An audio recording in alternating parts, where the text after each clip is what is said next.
or shop at BB for your chance to win big. I want $1,000. I want a car. To play the great Aussie thing we learned, your chance to win today. Capable Hobart H9, a globally engineered European design and feature-packed 7-seat four-wheel drive. From just $41,990 drive away, Hobart H9, new country. With working hard, you need a coupe that's tractable all day. DeWalt Pro Comfort Goods with the unique shock-absorbing inner sole and highly bound midsole for all-day comfort. Get the job done with DeWalt Pro Comfort Goods, available at Buddy's Warehouse. You know these steam fresh bags make crispy tasty veg in the microwave? T-A-S-Y, crispy veggies, thanks for us, you taste it. You taste it. Anyway, that's what's for dinner.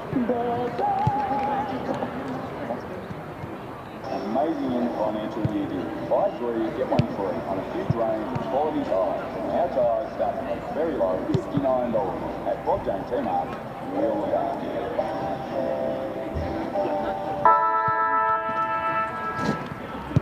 Game Day is brought to you by Buddy's Warehouse. Take on an indoor project this winter. Coles, supporting the fight against MND. And Sportsbet, the least you can do.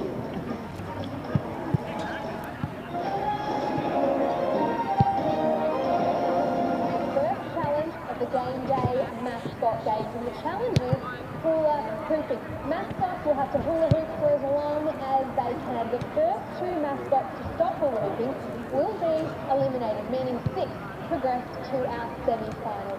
Byron, show us how it's done. Very underwhelming. Mascots, are you ready? Byron? Oh, magpie's out, dog butcher's out.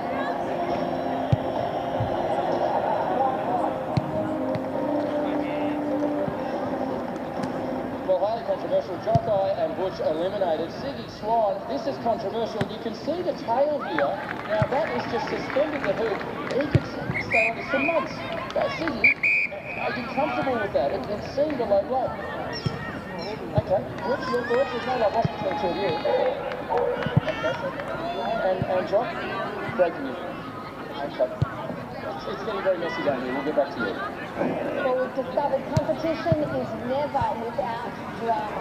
Byron, let's take a look at the current leaderboard. Well, Sydney, he's right up there in the semi-finals. You can see an asterisk next to Sydney's name, that is subject. And good morning for those that are joining us here on Duff TV for the Southern Tasmania Junior Football League versus the Northern Tasmania Junior Football Association. And joining us in the commentary position, Darryl Griffith from the Georgetown Football Club. Darryl, we're in the Duff van, we're at North Hobart Oval. Welcome to you. Thanks very much for having me along. Now, we just might have a quick chat. The girls are warming up at the moment. And we'll just get your mic set up there nice and close to the mouth as a few of the girls are just getting there. Maybe one last snap before glory. A lot of experience. Maybe, Darryl, can you just chat through maybe some of the players we'll look out for today from the NTJFA? Well, today there's quite a few girls that are in the state under 15 system at the moment, looking for state academy selection. So I think they're actually using this as a trial match to help select that side over the weekend. Girls to look out for that would be Ebony Agostini. She's a Launceston girl, very good player. Jenna Griffiths is also very good. Daisy Blunston, another young girl. She's only just turned 14. Right. So very good player. And who we got here about to do the toss here? I'm not quite sure about these two girls. These are the. So we think that's Sophie Jones, maybe. I think. Anyway, we'll get a few. We've got the lovely strip though. It'd be Jenna Blair and April Crooks, the 2 co-captains. So we'll just have a little bit of idea, and just most of the players are obviously the 2 teams, 2 really strong clubs. Launceston, North Launceston being traditionally strong junior clubs. Is that the case where most of these players have been coming from? Yes, they've got a pretty good representation. I think there's 6 or 7 girls from Launceston, probably 5 or 6 from North. But there has been a pretty even spread across most of the clubs in the league. At least 1 or 2 players from most clubs this year. The competition is pretty even, so it's always pretty good to see the girls out here. And obviously in the NTJFA, it's an under-17 girls competition, so you're obviously matching it up to make sure that they're 16-year-olds and younger playing here today. So there's the Southern Tasmania Junior Footy League with their traditional blue strip, just getting themselves ready to have a little bit more of of G-up. It's quite a cold day here in southern Tasmania. It's around about 10 degrees. There is some dew on the ground due to the fact that it was quite cold last night here in Tasmania, in Hobart, and it's actually a tad wet, so it will be a little slippery early on. And the other interesting thing is the grass length is slightly longer than normal, so it would be a good contest early, but the size of the ground, Darryl, should suit the girls. It's only, 150 metres, and we're never sure in the old days if that was a 50-metre line. I think it is now, and it's a 35-metre square in the middle, so I'm ensuring that they get all the measurements in. Yeah, I think they've been instructed to stay off the bottom corner of the ground coming up the hill, so I think the coaches have given that instruction, so it'll be interesting to see if they actually follow that instruction. Well, I used to work here at North Hobart for many years in the grandstand just there. Neither team able to really pick it up. It's knocking and rolling towards the boundary line, and that was Casey Gray, who was on that occasion just tackled and tracked the ball off the ground in front of Ellie Foster.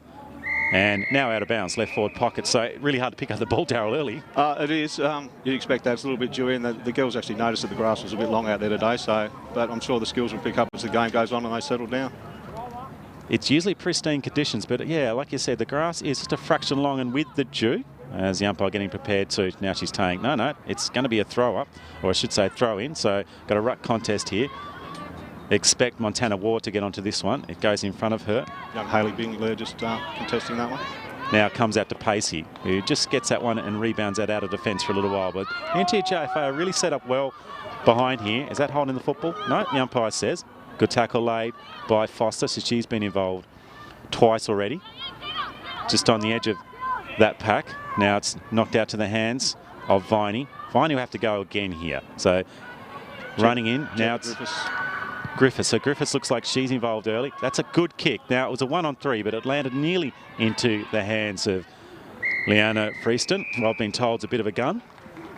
And that is another throw-in. So sloppy start. The girls will just be getting ready. And just looking at the coach at the moment, they look like they're really well set up, the NTJFA. I feel like the ball, Darryl, might be stuck in here for a while. Yeah, this is a pocket they were trying to keep out of, so hopefully it'll spill out shortly, but they're working hard. So it's a non-scoring side of the ground just in front of the Kazali stand there. The tiered side of the ground is traditionally the spot. Bingley, was she held without the football? Now she's on her knees. And Ellie Foster going in there to try and lend some support. She grabs hold of the football and ensures that it's neutralised. And we'll have another ball up. Yeah, so the Royal Kazali stand, those fans up in the north, I'm sure you're familiar with North Hobart Oval. It's a funny shaped ground. There's not deep pockets. It's pacey. Clears it to the middle. But it will be coming back, you imagine. Good shepherd laid. That was good work then by Crooks. Throwing it out was Nichols, and Jones is too, trying to grab hold of the football. Did she dispose of that? The umpire was in a good position to make a decision. He let that one go through. On her knees is Bourne. She tries to go back again, and once again, Ellie Foster seems to be around all those contesters now. The ball's just held up. So the ruck contest, so there's a few taller players here. Who's in the ruck at the moment for the NTJFA? Young Kieran Morrison. Pretty new to the game as far as I've been made aware. And it's hard to learn the game, isn't it? You know, you're trying to learn technique at the same time. It's hard to know what to focus on for these girls and for the coaches. As they're just getting a foot to it. Now it goes kick forward, nearly the defensive mark. Taken by Gray. Still an opportunity for the NTJFA to score. They're willing this ball further forward. Now that could be holding the football. That's a wonderful tackle. And the first opportunity here for Kira Mills. Now, what can you tell? Have you seen her play before? Have a little bit. Very talented little player. She's usually a pretty solid kicker goal, so we expect this one to travel over top of the Now she's a left footer. Oh. Didn't quite get it on the mark, but it's going to be kicked off the ground, is it? Now it is.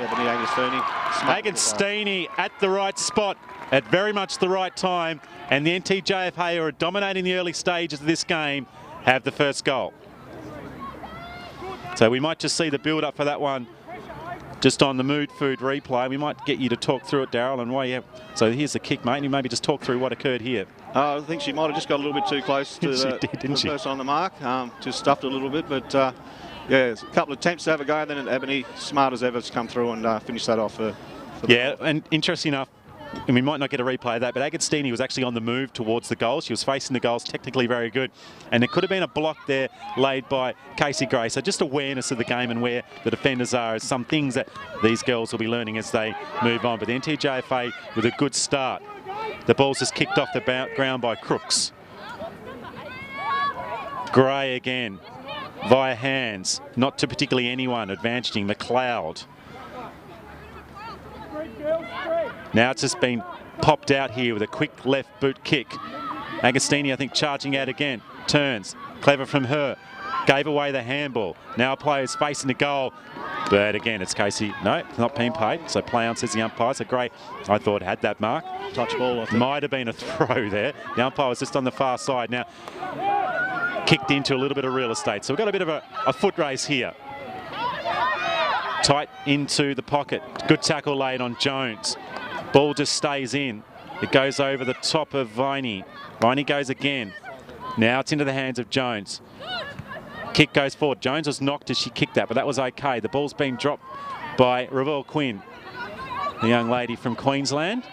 And that's kicked high to the forward line. Still an opportunity here for the NTJFA. One of those players trying to lurk on that one is Zoe Lewis, the vice-captain. It grabbed out of the pack again. Nice work by Mills. Mills's kick is smothered.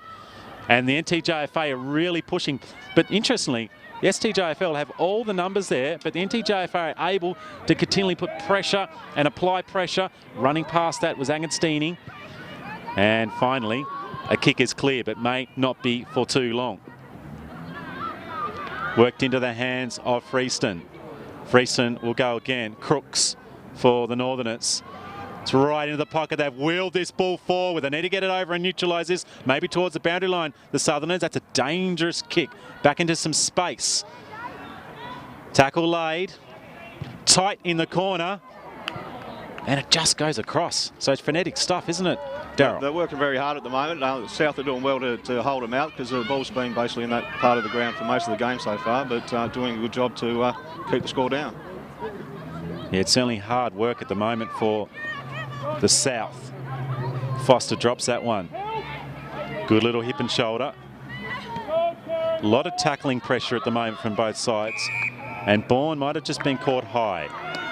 And it will be a free kick, so good call from the umpire. She'll play on because the South didn't have anyone on the mark. It's a nice drop punt to around 15 metres. Climbing up high was Lewis. Tackle without the football. It looked like Casey Gray was taken to the ground and she didn't have the Sharon in her hands. And eventually the umpire will blow the whistle and have a baller. No, you're right. They're probably lucky the South that haven't had a couple of other scores, but it's been really hard, Darryl, though. Hasn't had the clean possession of that football. Yeah, it's pretty desperate football at the moment. Both teams are fighting really hard. Free kick there out to the South to hopefully clear a bit of space for them. It's a good kick. It's just gone over the top, just on half back. Now, for the first time, South have got it to the half forward, or at least to centre wing. It might not be long. It just spills out of the hand as Boyack. Running away is Gemma Blair. Coming through is Montana Ward. Just taken high there, Ravel Quinn. Kick not particularly to anyone, and we'll see a little bit of that today as these girls are getting used to being under pressure when they have the football. But they're just positioned well at the moment. Gemma Blair was at the back of the pack, so she's got an idea of where to be to support her team. Knocking it forward, looking for the dangerous Ebony Agostini. Still again, she might get it back here, Agostini. The South with the numbers. Good tackle laid again. The umpire will fling his arms out. And there you go, how much they love tackling. As Crooks came in and congratulated a teammate for laying a tackle. Now that is a good roost. There's no one at the back, but it's through to the left-hand side for a minor score. Is this the style that you see a lot of, the ball just sort of staying in one spot, Darryl, and you're obviously involved with Georgetown Football Club? It can do at times. Different games, different players, and as they get used to their opposition, some games flow a little bit better than others. So how do you coach the team through it, say at quarter time, or even if you're trying to give instructions? What do you tell the players? Basically trying to, the hardest thing even in boys football and men's football is not watching the ball, just the ball watching, the basic ball watching, and trying to set up in better positions for the second or third possession away from the contest. So. And we saw Gemma Blair a minute ago as nearly a mark taken there in defence. It's clever work. Now there's an example of a skill that's come in the last 15 years, getting your hands above your shoulders to let that tackle slip down. it's definitely something the girls work hard at training at all club levels from what I've seen. Yeah, and certainly tackle pressure. Now here's an opportunity for a goal. Another opportunity. Missed again. That probably should have gone the two big sticks in the middle, but it went to the left. That assumed pressure sometimes, Darryl, is a bit much, isn't it, when you're in for these big games? Yeah, they're not quite sure what's coming from either way because the girls were all evenly matched. So unlike club football where they may get a chance to play against a weaker player, these girls are all very competitive. So yeah, the pressure's on all the time. That's a good point you make. And so obviously the actual ability is a lot narrower here between the worst and the best player out there today. And they're obviously probably learning as they play, but understanding that it's not going to be easy. There's going to be lots of players laying tackles. And one of those there is Charlotte Bird. The STJFA had really tried to busting her way through, kicks it high to a one-on-one contest. Good mark. That was a very good mark in the right spot at the right time.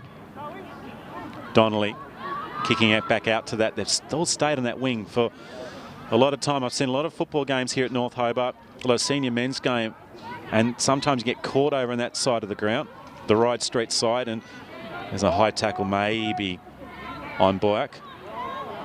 Fortuitous. It's landed in the hands of Leona Freeston, who's having a good game. She chips to a dangerous spot. There's a couple of players here. Daisy Blunston, she's only just turned 14. And there's a few 14-year-olds out there as well, Darryl. Yep. So she's obviously very aggressive laying that tackle. And we're gone 11. And at the moment, the NTJFA are doing all the attacking, all the scoring. It's only gone past, well, maybe just gone past halfway. Blunston again. And the girls go to their knees and the umpire will come in, ball it up. What about here in these contested situations? Do you need to sort of give descriptions around the actions they need to do, like getting further back and taking the defender away? Well, again, it's trying to get that set up at every stoppage and around a contested ball like it is at the moment and trying to learn to drop off and not get sucked into the play. Well, the NTJFA have an opportunity to score, and they have. Second goal on the board. And it was just through will, pressure, and a momentum and a weight of numbers. And was that McCord with that goal? We might just see that one in the replay here. So we'll just see in the replay the amount of pressure that was applied. They just kept pushing and pushing further forward, and a clever little snap. It was Georgia Barron, wasn't it, I think? Number 5. And we think that Jorah Barron kicked that one, the vice-captain. And the players are more than content with that one. So early stages, we have gone just past 12. And let's see, maybe out of this middle, the South can get one past halfway. Bird was high. Kick off the ground by Bester. Unfortunately, that went the wrong direction. Montana Ward probably needs to start getting into the game. Kira Johns lays a tackle, pushes her player down into the ground. Now the umpire's blowing a whistle here. And it will be a free kick here for the South. So an opportunity just to clear it for a few moments. And I'd imagine some of their forwards are getting cold at the moment, Darryl. There's not a lot. You'd hope they'd probably rotate a few down there to give them a bit of a break because the back line are definitely under a lot of pressure at the moment. And it's one of those games I've seen a lot of female and junior football, boys and girls junior football, the momentum can swing once you can get it up the other end. Oh, most definitely. You can, one or two goals at representative levels makes all the difference. So that's a good mark. Plays on quickly. Just going through the fingertips there of Triffett. Now it's kick off the ground again. Another opportunity for Barrett, and she dribbles her second. Just opened it up a little bit more that time. It wasn't as congested, so opened up the chance for goal and made that a very easy. Which is in the right spot, isn't she, Darryl? I mean, you can see here in the Mood Food replay. Did you see her work off here, Barrett? That's really smart. And just understanding the game, she got into space, into advantage, and she knew and she had confidence in her teammate win the football, and she'd get at the back. Just structure at the moment, the Southern Tasmania Junior Football League girls, they're, I think, struggling with the game at the moment, knowing where to be. They're quite often stationary. They're often getting drawn into the football and maybe not being aware where some of the opposition players, and I think that was an example. So the North with a commanding lead early. It's moved to half forward. There's Gray. She's been a defender of note so far from the South, and she'll need to continue put pressure on here. Nichols, in fact, that's not Nichols, that's Jenna Griffiths. So Jenna now with that free kick. I feel like the umpires are getting warmed up into this game as well. It wasn't a bad kick, it just went over the fingertips, but this is where the STJFL need to have good decision making. And once again, just a little quiet. Boyak. Mills again. Viney working hard. Ferocious looking. Good handball out the back. Once again, the NTJFA just in a better position around these contests. They're probably laying shepherds. They're going in with a bit more ferocity for the football. And we're going to have a ball up and have a breather here. We have seen a lot of the football in front of the lovely old 1960-odd Roy Kazali stand. And there is the siren that indicates it is quarter time here, and it's a dominating performance from the NTJFA. They are 3 goals, 3-21. Couple of goals to Barron and Ebony Agostini, and maybe Darryl, some of the other better players that you saw out there in that first quarter. Well, it was pretty even across. I thought Georgia McCord was battling hard down there in the forward line. The ball spent most of the time down there, so we haven't got much of a chance to look at the backs at the moment. But the on-ball brigade with Ebony Agostini, Georgia Barron and girls like that have been dominating and pushing it forward. So they have, and I think that description of pushing it forward is probably the single narrative at the moment from the NTJFA. They've been pushing it, the weight of numbers. They've been positioned well around the contest. They haven't been drawn into the football. They've been able to spread at different stages. But the game on still here, 3 goals to 0. Just to quickly maybe mention some of the Southern Tasmania Junior Football League better players. So Ella Foster, Raval Quinn started to get into the game. McLeod and Casey Gray were solid in defence. It was a really tough game of football, and they'll have to work their way back into it. And we'll just see a few replays, but we'll have a break here on Duff TV, and we're back for the second quarter in just a few moments.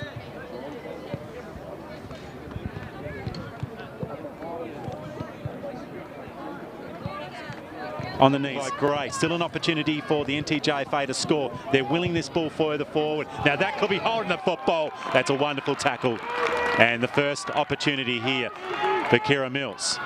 Now what can you tell? Have you seen her play before? Have a little bit. Very talented little player. She's usually a pretty solid kicker goal, so we expect this one to travel over top of the net. Now she's a left footer. Oh. Didn't quite get it on the mark, but it's going to be kicked off the ground, is it? Now it is. Ebony Agostini. Agostini at the right spot at very much the right time. And then good tackle late again. The umpire will fling his arms out. And there you go, how much they love tackling. As Crooks came in and congratulated a teammate. But it's trying to get that set up at every stoppage and around a contested ball like it is at the moment, and trying to learn to drop off and not get sucked into the play. Well, the NTJFA have an opportunity to score, and they have. Second goal on the board. And it was just through will, pressure. The back line are definitely under a lot of pressure at the moment. And it's one of those games I've seen a lot of female and junior football, boys and girls junior football, the momentum can swing once you can get it up the other end. Oh, most definitely. You can one or two goals at representative levels makes all the difference. So that's a good mark. Plays on quickly. Just going through the fingertips there of Triffett. Now it's kick off the ground again. Another opportunity for Barrett, and she dribbles her second.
And the second quarter, welcome back to all the viewers out there on Duff TV.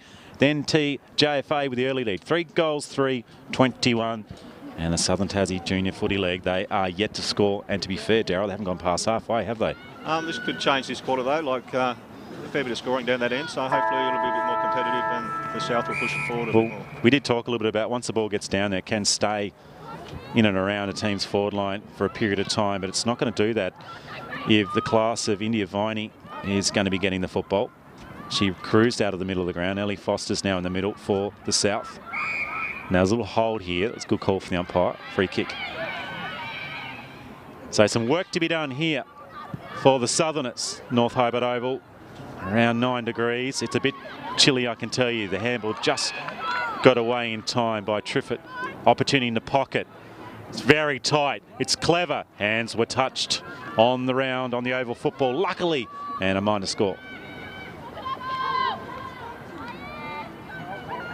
It's a lot of players here from the Launceston and North Launceston Football Club, two of the dominant teams in northern Tasmania for many, many decades. And it probably makes them a little bit easier to sort of gel. The girls have only been training for sort of 4 or 5 weeks, and if they come from the same club, obviously it's a lot easier for them to know each other's game. So. And obviously Adam's done a great job. Former North boy, played for the Cats. A couple of years below me at school. Yes, he's been doing it for a couple of years now. And not a bad cricketer, Adam, as well. Yeah, so he tells us. So yeah, he likes to whack them. Good footballing family, and we've got a deep in the pocket here, so we haven't seen this end of the ground. That's because the South were going in that direction in the first quarter, and now the North are. It's a dangerous kick. It just needed a few more metres. Sneaky handball out, finds Gray. Running past that was Zoe Bourne. Gray again, she's got to beat a couple of players. Just got a fist to it to be called a disposal. Probably fortuitous. Jenna Griffiths again, starting to work her way into the game. Gray goes onto her backside, and we're going to have a ball up. We'll just see what the South have done now as Casey Gray's just moved onto the ball here. Oh, she's certainly maybe just out of position for a while, but she's probably one player that can win it for the South. And the problem is they're not quite in the right position to be ready to receive it, whereas the North, around those contested balls, they're spaced well. They're not getting drawn into the contest, and that's allowing them to get clearing and uncontested kicks. Ruck contest again. There's another example of Viney again. She's been good, hasn't she, Darryl? Yeah. Battling hard is several of the Southern players. Bedenak was one of those. She's going to stay in the ruck here. She rucked for a lot of that first quarter, and she's going to be going up again. Very even ruck contest there between Kieran Morrison, who's also quite tall. There's a couple of girls in the sideline there kicking the footy, which is lovely to see. Ball's knocked out again, and that's something you see, don't you, these days? More often all the time now. It sort of outnumbers the boys. A lot of the times at games, seeing the girls out there kicking from all ages. So been to a couple of senior NTFA games here and a few games down here in the South, and more girls. Yeah, right.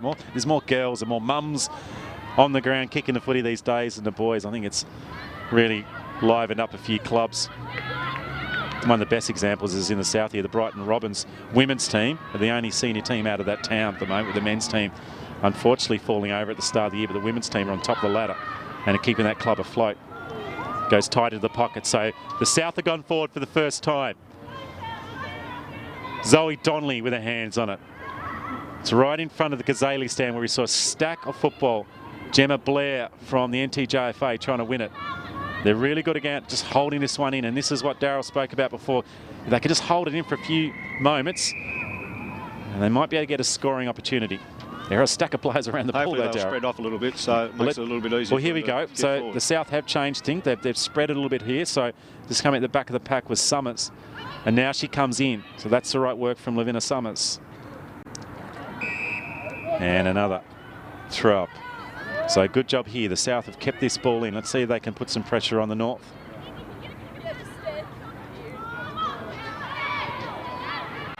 Just missing her teammate. Clearing kick.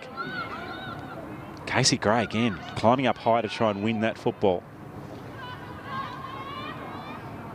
It's one of the boy girls on the bottom of the pack again.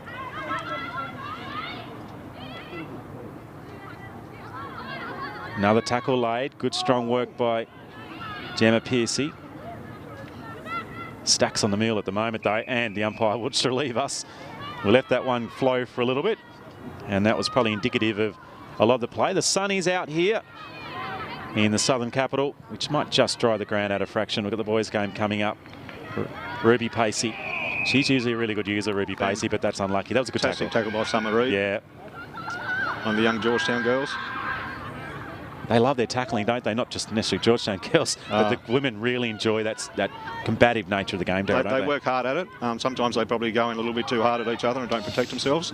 That is an interesting point you make, that ability to actually know that your contact's going to come. It's partly innate, isn't it? But you do need to practice it. It is. It is a skill you've got to learn, not only for protecting your own body, but also protecting the opposition sometimes. Summers, that's a good kick from Summers.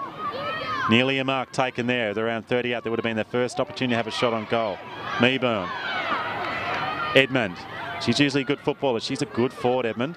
Saw her a couple of weeks ago. Is that holding the football? I think it will. So the South with their first opportunity to get a score. And it's going to be a set shot from a good tackle and a free kick. Tight in the pocket. Let's see what she can do. She does a very good job as the umpire leans back and indicates that is a goal. So the Southern Tasmania Junior Football League have their first, and they will feel much happier about that. Could be the start of something for this quarter, and yeah, let's see this coming back into the tackle by McLeod. It was a good tackle, and that's often the result of effort from McLeod. And we'll see the shot on goal. It's a nice kick from McLeod.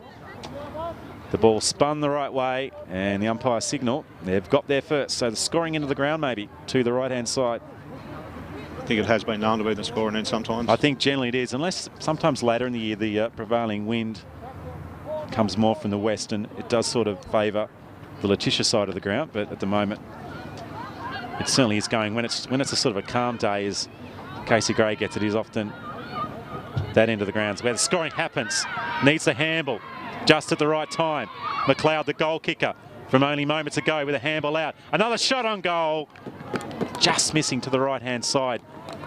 And suddenly, Edmund and others that have been waiting for the football for 15 minutes in that first quarter are finally getting in the action for the South. Much better movement by the South then. They've spread a bit better. And that's the point, isn't it, Darrett? They've definitely spread a little bit better.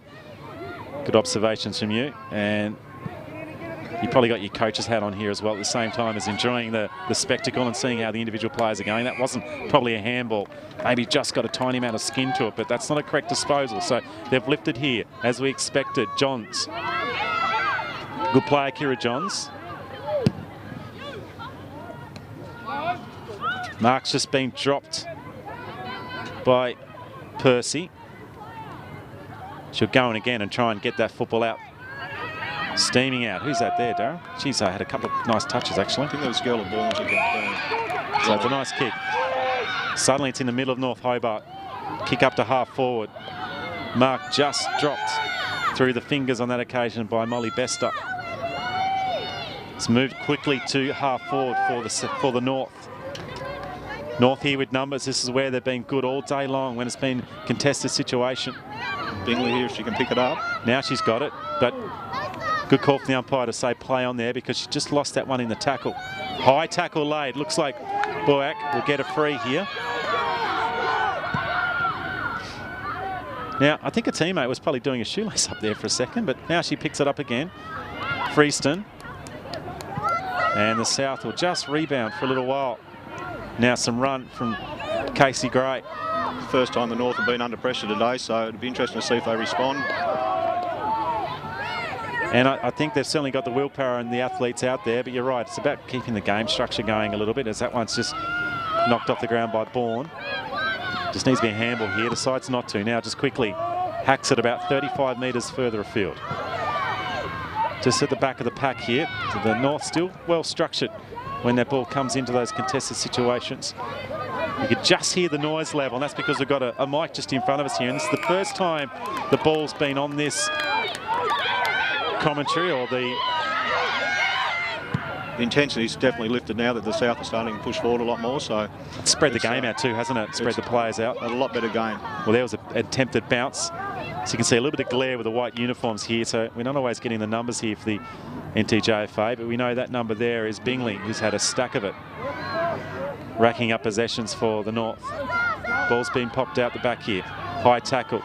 Missed by the umpire. Yeah, Raval Quinn maybe just thought that she ducked. That's a lovely mark taken by Amy Edmonds, who's, I can tell you, got some of the best set of hands in Southern football for the girls. Kicks it up high. McLeod. She thought about it. It was good, wasn't it? That was really good defensive work, but it's still an opportunity. Percy's kick just through the fingertips of Meebon. Tackle late again. Try to release it. Goes in again. Wonderful work by Edmund. She is a goer. Now it's picked up. Summers. And the South have a couple. The momentum of the game has definitely swung in this second quarter. North under pressure for the first time in the game, and South keep pushing it down, and it's heading down that end of the ground a fair bit now. Well, you can see the expression on Edmund's face on how determined she was, and then Summers in the right spot. She was being chased down by Sophie Hawkins, but that's a classy goal, but it was from the work of Amy Edmund, her aggression on the football, her intensity, and she was able to turn the football over and resulted in the second goal here. We got the 6-6-6 going on. How do they go with that? It's a week-to-week thing. Don't worry, I saw the rep game. There was a rep game here a couple of weeks ago. Late in the game, both teams had no idea what was going on, the 6-6-6 rule. They hadn't played with each other, and obviously coaches that weren't familiar, but I think there was 3 free kicks. In the old Scholars, 3 free kicks late in the game because the SFL couldn't get their 6-6-6. Now it's an opportunity for Agostini. She's going to poke that one through. It's dribbling, and she gets it through for a second time. Great work by Agostini. And in the space of 20 seconds, the North respond. I think she needed to get that second boot on because it might have ricocheted off one of the South legs on the first attempt. We'll just see it here on the replay. There's the kick there. Yeah, you might be right. It'll be interesting to see what the umpire... You know what? That was just going to spin on the line, wasn't it? So she had to get that second touch on just to make sure. Well done, and she wanted that goal and she enjoyed it. She's got a little bit of focus about Agostini. It's the second time I've seen her this year, and there's the coach for the South, Nicole Breslin, just trying to get some instructions out there. This is an indication of it is a little chilly here in Hobart. Dark mofo on at the moment down here in the South. Hipsters from Melbourne all flocking into the city last night. Crooks, wobbly kick but effective. Look out, Agostini onto a left. High kick, one-on-one contest. We love to see that at North Hobart Oval. Just getting pushed into the ground. Good tackle laid. Agostini again. Just laying a tackle at the right time. The South are desperately hanging on as the North have been able to keep this ball inside this forward line for a little while. It's going to dribble over for a minor score, unfortunately. Emma Upton taking it over. The game's definitely opened up now. The girls are leaving the packs a little bit more, and the ball's flowing a bit more easily from one end of the ground to the other, so it's a lot better to watch. Certainly the ball movement is definitely improved, and it's the spacing of the girls too. They've been able to just space themselves a little bit better, and you can see early in this game there was probably an extra 2 or 3 players around that contest. I think getting a little bit tired and working hard sort of helps with the packs dispersing a little bit. Most of the grounds the girls play on the NTJFA are obviously quite large senior grounds as well, aren't they? So most of the grounds are still relatively big, so which does potentially bring the scoring back a little bit. Yeah, they get used to it. They're all pretty fit, obviously, but playing at this next level up, they're tested a little bit more. So obviously they're burning a little bit more energy, contesting against equal players. So they're working really well. So I've got a good contest here at North Hobart Oval on Duff TV. Tough tackle, Georgia McCord, nearly into Alana's hands there of Boyack. Barron, she's just pushed off at them, but you might get it back here, Barron. Waddle goes past her. Can they relieve? That's a high kick. It's not going to relieve for long. It's probably gone higher than it has gone long as the left hand of Chapman onto it. The tackle laid on Hayley Bingley. She certainly has had a prominent role in this game so far and keeping the North in front. She works very hard at the ball. Every contest she gives 100% every time she goes near it. Yeah, and they talk in the AFL on the sort of high level you go up, the ability to gut running and get to each contest, and she's one of those that has a lot of motivation to get to those contests. That's a quick kick out of the pack, a really good contest. One player stayed in the feet. That was clever. So the importance of staying in your feet, particularly when it's a little slippery, although the sun may have just dried things out a little bit here, is really critical. Once again, a player staying on her feet and able to get a possession as that's kicked out to centre wing. Good contest here. The South trying to get some numbers back into that. And there is the halftime siren. A very entertaining second quarter of football here in this representative match on a chilly winter's day here in the Southern Capital. But the NTJFA with the late goal to Agostini, she's kicked a couple. Barron's kicked 2, so they're the goal kickers for the Northerners. And for the South, they hadn't scored. They hadn't gone past halfway in the first quarter. They managed to do that. And Summers and McLeod both got goals for the Southern Tasmania Junior Footy League. And it's a good contest, Darryl Griffiths. Definitely the South come hard back into that in the second quarter. It was very even, unlike the first quarter where it was a bit one-sided down one end of the ground, but the South definitely pushed hard and are right back in this game, and if they bring that sort of momentum back into the next half of the football, I'm sure that they'll push right to the end. Some of the better players that you noticed for the North? Hayley Bingley. Probably been the best on ground at the moment. Probably one of the best on ground. Yep. The girl of Viney's also working very hard around the contest, and Georgia Barron forward, and Ebony Agostini has been... She's elusive, dominant. Isn't she? Yeah, she's been a very good player. I think football lovers like seeing people that are able to create something when you're not sure that something can... When mere mortals can't create it. And Agostini's one that second or third time I've seen her play. She can do things that in small spaces that others can't, so she certainly is a standard. For the South, certainly they've lifted. So some of their players, I thought Casey Gray off half-back, she moved further into the middle of the ground, started to have a particular influence on the ground. Zoe Donnelly got a little bit of the ball, but because the ball got forward, it was Summers, but in particular, Amy Edmond, who really started to apply some pressure, which allowed a couple of scores to be got for the South. But it is half-time here in this representative match. It's still a handy lead for the NTJFA, and we'll be back here in a few moments on Duff TV. Ball further forward. Now that could be holding the football. That's a wonderful tackle. And the first opportunity here for Kira Mills. Now what can you tell? Have you seen her play before? Have a little bit, very talented little player. She's usually a pretty solid kicker goal, so we expect this one to travel over top of the Now she's a left footer. Oh. Didn't quite get it on the mark, but it's going to be kicked off the ground, is it? Now it is. Ebony Agostini. Agostini at the right spot at very much the right time. And the good tackle late again. The umpire will fling his arms out.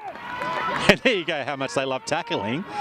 As Crooks came in and congratulated a teammate. But it's trying to get that set up at every stoppage and around a contested ball like it is at the moment, and trying to learn to drop off and not get sucked into the play. Well, the NTJFA have an opportunity to score, and they have. Second goal on the board.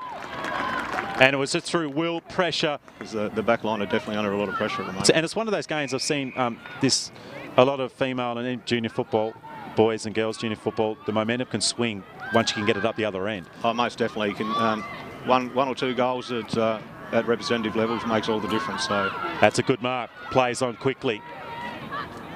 Just going through the fingertips there of Triffett. Now it's kick off the ground again. Another opportunity for Barrett, and she dribbles her second. Just open taken there at around 30 out. There would have been their first opportunity to have a shot on goal. Meeburn. Edmond. She's usually a good footballer. She's a good forward, Edmond. Saw her a couple of weeks ago. Is that holding the football? I think it will. So the South with their first opportunity to get a score. And it's going to be a set shot from a good tackle and a free kick. Tight in the pocket. Let's see what she can do. She does a very good job as the umpire leans back and indicates that is a goal. So it certainly is going when it's a sort of a calm day, as Casey Gray gets it, is often that end of the grounds where the scoring happens. Needs the handball just at the right time. McLeod, the goal kicker from only moments ago, with a handball out. Another shot on goal. Just missing to the right-hand side. And suddenly, possessions for the North. Ball's been popped out the back here. High tackle. Missed by the umpire. Yeah, Raval Quinn maybe just thought that she ducked. That's a lovely mark taken. by Amy Edmonds, who's, I can tell you, got some of the best set of hands in Southern football for the girls. Best set of hands in Southern football for the girls. Kicks it up high. McLeod. She thought about it. It was good, wasn't it? That was really good defensive work, but it's still an opportunity. Percy's kick just through the fingertips of Meebon. Tackle late again. Try to release it. Goes in again. Wonderful work by Edmund. She's a goer. Now it's picked up. Summers. And the South have a couple. So I saw the rep game. There was a rep game here a couple of weeks ago. Late in the game, both teams had no idea what was going on. The 6-6-6 rule. They hadn't played with each other, and obviously coaches that weren't familiar. But I think there was 3 free kicks in the old Scholars. 3 free kicks late in the game because the SFL couldn't get their 6-6-6. Now it's an opportunity for Agostini. She's going to poke that one through. It's dribbling, and she gets it through for a second time. Great work by Agostini. That was unbelievable.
First goal at this level. Load to look at the crate. Pretty good contact. Umpire moves a lot. It's one behind. It's 12-36. Devils push Rangers 10-14-74. Takes out in the contest is done in Zealand. Going into this game, 30 seconds or so to go. Victories in back pocket. Riding with Chuck, Gordon Burrows in out. There's the Dingo. Stays with a good tackle on Tucker. Another socket. And Small gets a big one out. She goes far. Up out of bounds. 5-2. Much prettier picture. The siren sounds. A disappointing day for the Devils. A really good win for the Murray Bushrangers. 10-14-74. Beat the Devils 4-12-36. Devils won the second half, which is something to take out. Pretty bleak it. Let's say afternoon, but morning here at Newcastle Stadium. But a really impressive display from the Murray Bushrangers game. Absolutely. We'll not go to the goal kickers here. For the Murray Bushrangers. Got 2 goals each for Riley Balker and Dane Barzin. Singles to Ben Kelly, Hudson Clark, Thomas Benicio, Dylan Clark, Cameron Wilson and Dominic Gendo. And for the Devils flanks, the Rocky Borsboom, John Lindsay, Oliver Sanders and Neil Peckham. The Allies calling them down. They're fetching their blue and orange strip. No missing. No, not at all. They're going to try and get an interview there very soon with Chris Sayer and Mitch Hills. But just some comments given, and I'll poke off you if I can see that interview about to happen. I think for the Bushrangers, they're doing lovely. So far, and walk away, not just with the win, but really the victory, and they've got started behind with their work inside. Really happy. That's a bit precarious.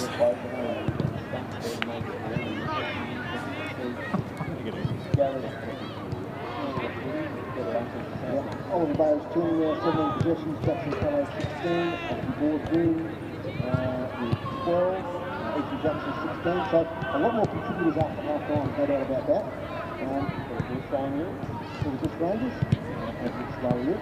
You got Luke in there. Boyle with 23, Boone with 22, Salsa 21, Sterling, big man, and Watkins going 19, Patrick and 5, 17. So those are the major wins. The Tasmania match again, I thought was really their best fight. 7 half. So, team rebound 50. So, this is a huge standout for Tasmania. That is a good game.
back.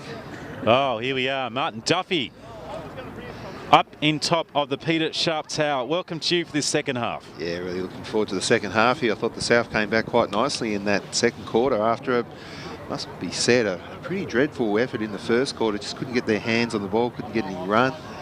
But good couple of goals, and they're, 16 points down. Yeah, very much in. So thanks to Darryl Griffith from the Georgetown Footy Club, very much a tamer man, had a coaching role there with the Tamer Demons before last season. So thanks to Darryl. He's gone to get ready for the under-16 boys, and they're getting ready in the change rooms at the moment and having a bit of a kick at half-time. But we're back here, and this good contest is some run showed by Blair. Players going back and several players contesting there. April Crooks goes up high with that one. Running and down on knees is Kira Mills, and the umpire's blown a whistle here. Mills really wanted the football. She was motivated, and she was awarded a free kick. She got a nice drop punt, and it finds Freeston, I think. In fact, thanks Martin for zooming in there. Liana Freestone probably hasn't got the range here. It's a dangerous though. The Southern players just standing still. Yeah, they need to keep moving. A little bit of spectating. They did that in the first quarter. Let's hope they can just repeat their efforts from the second quarter, and they'll be right in the game. Well, an opportunity here for the South, I should say for the North, is Freestone again starting to get herself into the game. The ball's relieved by hands to Foster. Some support from Molly Bester. Foster again with some run. She didn't have a lot of space to work in, and turning and twisting is Agostini, one of the stars of the first half here. There's a Southern player just in that contest, and looks like Barron. Now Foster handballs it backwards, tries to get a Tory Fish to release it. Storming through is Blair. She moves it into the pocket. Shepherd's going to be laid by Viney. Snap on goal. Oh, just touched.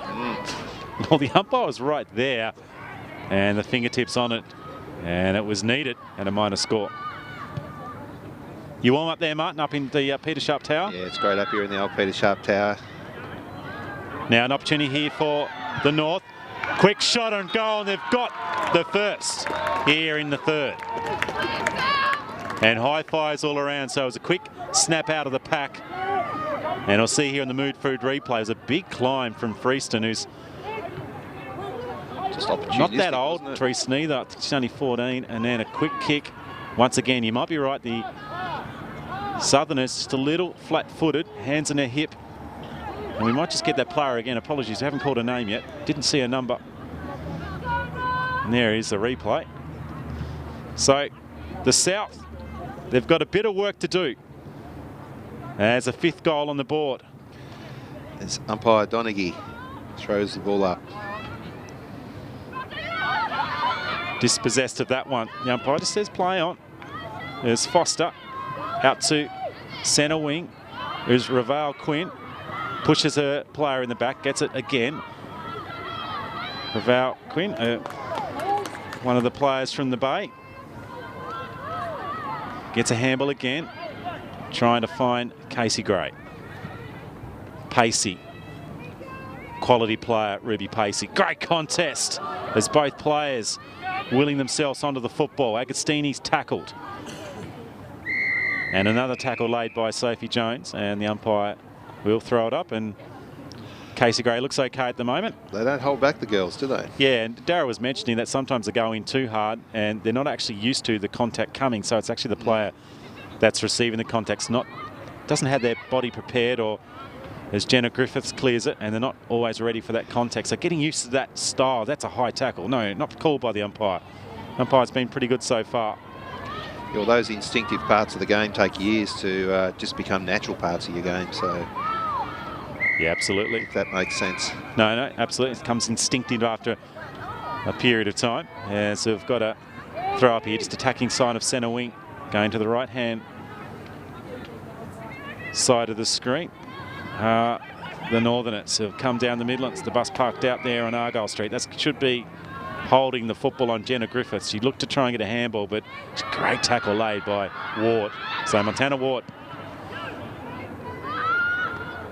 goes over the pack. Foster pushing off that one. A hand away by Meeburn. Meeburn kicks. Gee, needed to come over the top. Hawkins. Good defensive work. On her knees is McLeod, the goal kicker from that second quarter. Ruby Pacey starting to get a bit of the ball. She'll be dangerous if she does. Betanak for the South. Little kick off the ground. Hasn't gone that far. The ball's still in dangerous territory. Mina McLeod. Clearing kick. And it'll find the boundary line, and probably needed to find the boundary line. And we'll have a throw up in front of the lovely George Miller stand. A few people are rugged up around the ground today with their knitted jumpers, knitted sweaters. And I've actually watched a game here many years ago where I saw a Nana knit a rug during a game. It was that cold. She was that cold. Her hands went frantically knitting a rug. There's a freeze. The screen just freezing there. There's a little high tackle. Now the umpire's going to pay this one, I reckon. Or is it going to be a ball in? No, it's going to be thrown here in front of the a few of the fans there. Remember, we've got the Southern Tasmania Junior Footy League under-16 boys versus the NTJFA coming up. It is going to be a free kick, so Bluntstone out. Partially smothered, is there such a phrase. High kick to a big pack of players. Nearly reaching up and grabbing that one was Hayley Bingley. Ella Foster, the captain of the Southerners. She's had a stack of the ball, but she doesn't have the support at times. She's a playmaker. She likes to handball, give other players the advantage, but just a few players out of their depth at the moment. It's busting away through with Meeburn. Goes again with a little quick kick off the ground is Percy. Ravel Quinn, desperate to try and pick that ball up.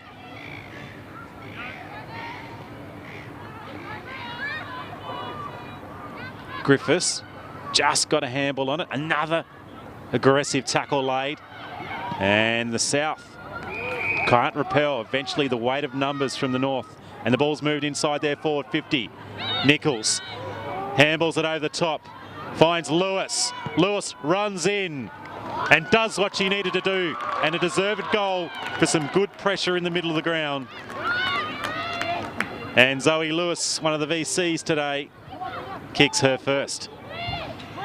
Nice build-up, Martin Duffy. Yeah, lovely bit of football, wasn't it? Nice and clean, open.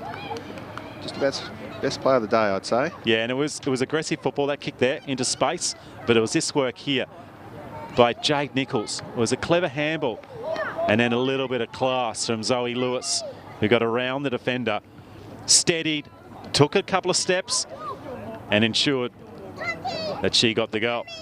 And the North look pretty happy there. It's going to make it very, very difficult for the South from here. Yeah, definitely. 7 goals, 7-6 here.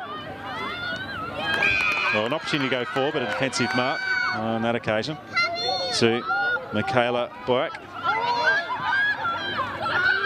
Agostini onto her left, her preferred left foot. Left foot goes up towards India Viney. Viney has it again. She gets around one of the defenders. Once again, kicks into a little bit of space. This is dangerous work again.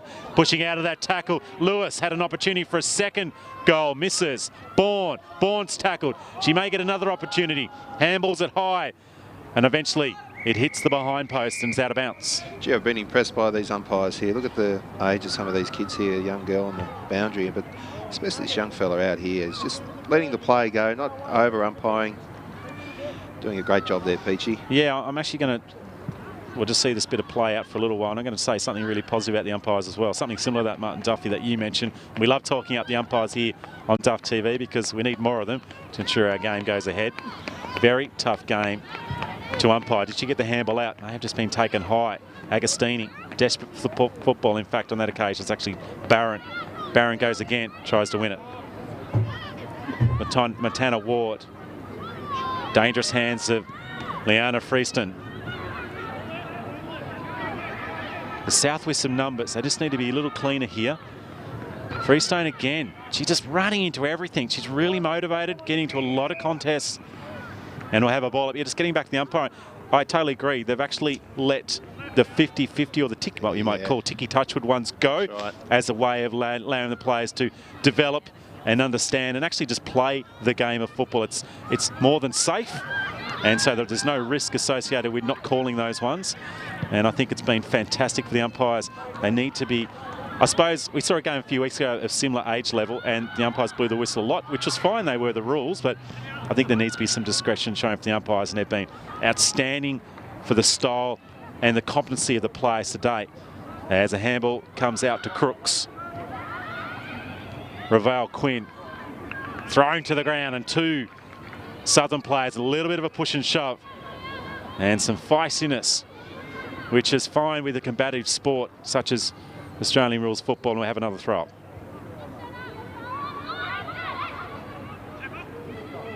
Agostini, not a lot of space. Now she goes onto her knees.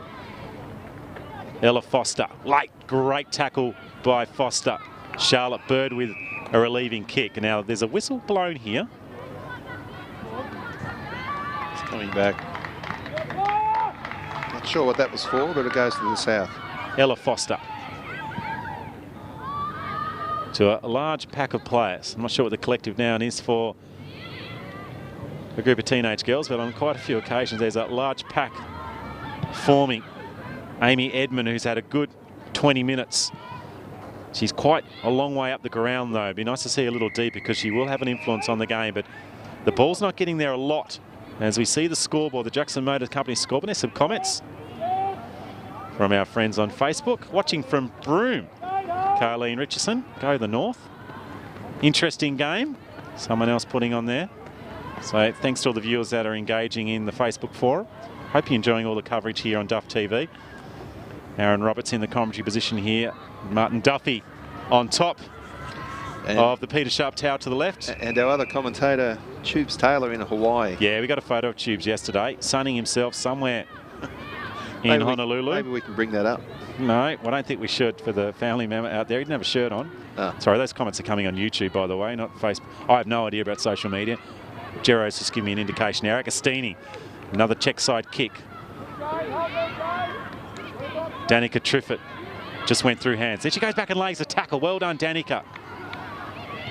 Now kick into that pocket. It's been there a lot. And I can tell you what, Leanna Freestone is having a beaut of a game. She's kicked it to the advantage of her teammate.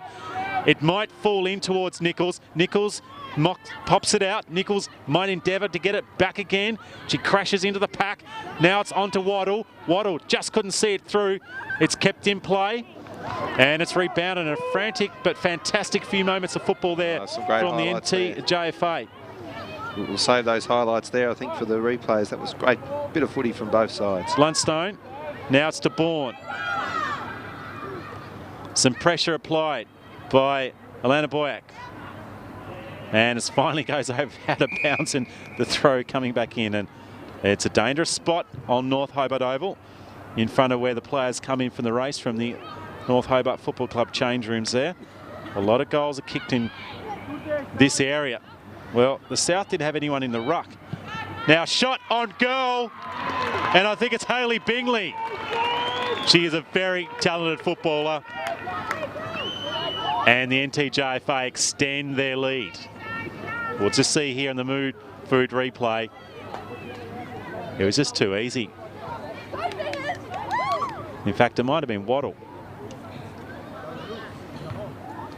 They've kicked some good goals, haven't they? Yeah, Bonnie Waddle in the right spot at the right time. Apologies, we've got the a bit of glare on the screen with the numbers of the NTJFA, and I only know about 5 or 6 of them, so apologies there for a couple of missed calls. But a great goal, and have extended this lead, 48-13 on Jackson Motor Company's scoreboard. And it's going to be hard work here for the South to get back in this contest. Great to see rep footy, though, here at the home of footy in southern Tasmania. There's a good contest there just off the middle of the ground. And looking forward to the boys' clash coming up in around about 35 minutes. There's another ball up in this famous football ground, the northern suburbs of Hobart. It pops just out the back. Micaiah Boyack gets it up to half forward, runs in towards Gemma Blair. Gemma Blair clears the ball. That's a good kick from her. Finds Blunston. Blunston's kicks into the pocket. Freeston, she's been corralled in the corner and pressured. That's a neat bit of work from Danica Triffin, and she needed to apply some pressure because Freestone was away again, and she's probably the most influential player on the ground right at this moment. Girls there with their hands crossed, just trying to sneak as close as possible to the boundary line because that's where the sun is. Griffith in amongst a lot of blue uniforms. Ruby Pacey, one of the best players in Southern footy. And that's probably a fortuitous sound of the siren. It is. Three-quarter time in what's been a dominant performance from the Northerners. Have come down from the north from a variety of clubs, a lot of them representing Launceston and North Launceston, so they're familiar with each other, and it's been demonstrated here by the scoreboard. The Jackson Motors Company scoreboard, 48-13. And we'll just go through the goal kickers, a couple of the multiples. Agostini and Barron with a couple each. We saw Bonnie Waddle kick a goal late. Zoe Lewis has also got one. We're missing one goal there. Apologies for that. But the South unable to get a score in that quarter. They went for it a few times. They managed to get it up towards the goals, but unable to get a six-pointer. Mina McLeod and Lavinia Summers are their goal kickers. We'll come back to you in a few moments. We'll discuss it. I might wander down and have a listen to the three-quarter time huddles, see what the coaches are saying. We'll be back to you in a few moments here on Duff TV. There, and the fingertips on it, and it was needed, and a minor score. You warm up there, Martin, up in the Peter Sharp Tower? Yeah, it's great up here in the old Peter Sharp Tower. Now an opportunity here for the North. Quick shot on goal, and they've got the first here in the third. Casey Gray. Pacey. Quality player, Ruby Pacey. Great contest as both players willing themselves onto the football. Agostini's tackled. And another tackle laid by Sophie Jones. And the tackle laid. And the South can't repel. Eventually the weight of numbers from the North. And the ball's moved inside their forward 50. Nichols handballs it over the top.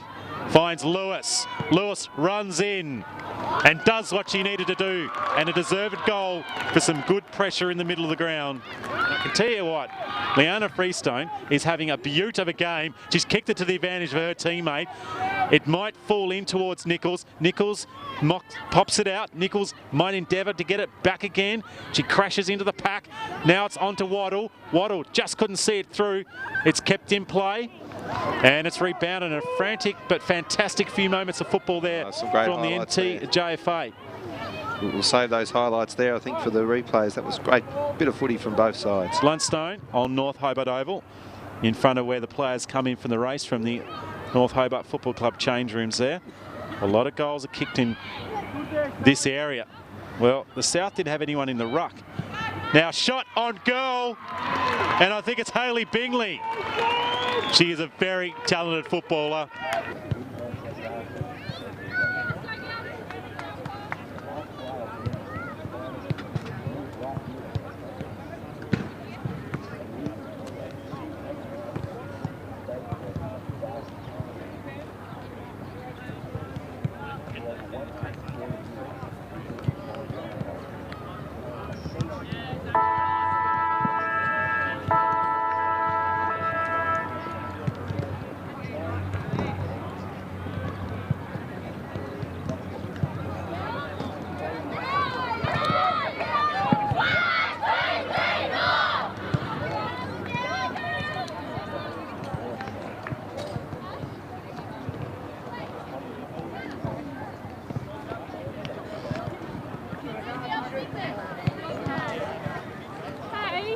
Excuse me, but are you the one saying about the people's names? Because he's saying it's the wrong kid's name.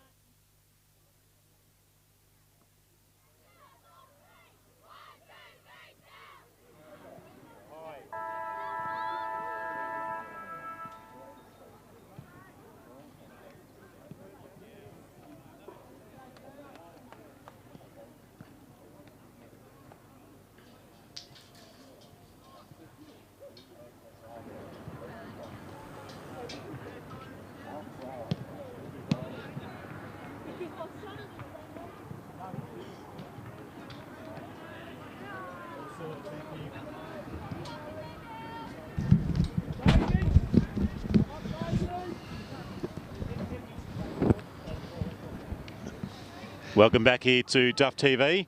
How'd you go there in the break? Well, we had a little listen to the coaches from the north, and a couple of clear things. Communication was described a lot by the assistant coach.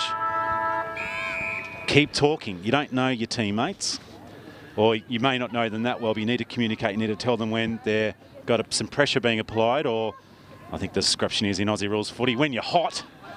And then Adam Savage then came in and was very positive. He's talked a lot about keeping the ball clear, get it out in the open, use the running game that we've done and get it back on our terms, which they did, and obviously dominated that third quarter. Amazing. There's always something to improve on. You know, they've pumped them in that quarter, haven't they? 3 goals to zip. What, 35 points up? Can't be beaten from here. No, you think it's a commanding lead as Agostini with her hands, and we just got another handball out for her. That's clever to Mills. Slipping over the wrong time. Might be another opportunity for a goal. The tackle was laid on Lewis. Snap in the pocket, and the South have an early goal. I should say the North have an early goal in the white uniform, and that is a very positive start. Just too easy to see here on the move for replay. So there was the slip to start with, and the handball going out wide, just not enough pressure, and that's a very classy snap in the right forward pocket. Yeah, it just needed the right amount of pressure at the right time, and it wasn't there. But very opportunistic again by the North. And we just have to apologise to the Boyack family. Michaela and Alana, we have their numbers the wrong way around. Ooh. So we've been calling those two girls. Well, I suppose I just say Boyack, there's no problem, but I have been mentioning their Christian names, and unfortunately they were wrong in the record here, so I apologise to that. We've been confirmed now. We do make the odd mistake here in Duff TV. Oh, well, we don't often see these girls play. It's a paid hobby. Yeah. I've only seen them, as I mentioned, about 3 or 4 of the Northerners about a month ago, so I'm not overly familiar with some of the players, and even the Southerners, I haven't seen a lot of them play, so we'll endeavour to try and get that as accurate as possible. But thanks very much for that information coming out from one of our viewers. Now it's into the hands of Bourne. Bourne goes forward into that pocket. The North are doing all the attacking at the moment. Maybe some switches of play, some movement of players as Chelsea Thomas takes it over the boundary line. Isn't it great seeing the boundary umpire at this level of footy? We know in the club footy it doesn't happen. Happens in other parts of the country though, where it's funded with the junior footy. You'd love to see it down in Tasmania at some stage, Peachy. Yeah, well, it does make a difference to the experience of the kids. It does, but obviously you've got to have the numbers at the base to start with for the umpires, and you know, the funding stream is a little different how football funding comes into Tasmania, how it's distributed. We're not going to get into politics, though. Oh, we can if you want. Happy to maybe. No, that's over a beer after the game or on a Saturday night, mate, not during this wonderful exhibition here of women's football in this STJFL. NTJFA under-16 rep match. We've got the lads who are warmed up at half-time. They'll be keen to get onto the ground soon. Well, many of them may not have played on North Hobart Oval before. But it is a dynamic of the game I've really noticed today. The boundary throw-ins and the girls have been, you know, adjusting their stance for the ruck duels in that moment quite well. Yeah, and look, this lad here, I'm not sure his name is somebody here. He's been fantastic today. Oh, what would he be, 14, I'd say? Yeah, I'm not sure. He's not that old, but his decision-making is good. Ellis Foster's decision-making is generally really good for the South. As they try and get the ball forward, drop through the hands of Ravale Quinn. Just with the helmet on. Ravale Quinn's probably, I think, the youngest player out there for the South today too. And she's probably the smallest as well. The North win it again. They've been really good through the middle of the ground, being able to just keep putting pressure on, and that's one way. Just keep forcing the ball forward. Goes through the hands of Kira Mills. Bourne around the corner to around 35 metres out. Now, the South have the numbers here, but they need to clear it just to give a little bit of hope for their forwards. There's one of those coming up the ground. Now kick goes high to around 50 metres. And an easy chest mark taken by Lewis. Lewis plays on. Kicks to what they call the hot spot. Nearly into Mills's hands. Trying to run that one out is Emma Upton. Agostini just hacks it into that dangerous 15-metre area. Both players are desperate for the football as one of those players falls on. Maybe a high tackle. Now this is where the South need to be smart. We've got somebody from the North in the goal square, but no, she's just been manned up. That's good.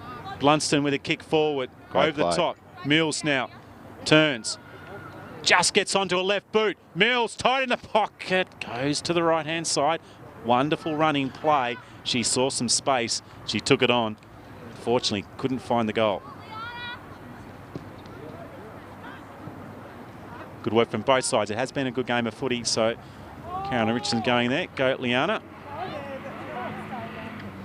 And there's an example of great umpiring. Oh, this is going to be picked up in a goal here, Peachy. Well, Agostini. Wow. She can do everything. I thought that was going through from a minor score. Well, out of nothing.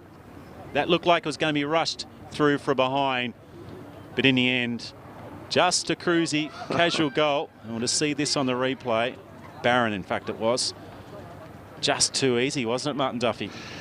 A bit lucky, but she kept her eye on the ball and picked it up, swung around. Nice, easy goal in the end. So they've really rushed out here. 9 goals on the board, 9-7, 61. And that 13th scoreline for the Southern Tasmania Junior Football Association has been marooned on 13 for over half an hour. Yeah, they haven't scored since half time, have they? No.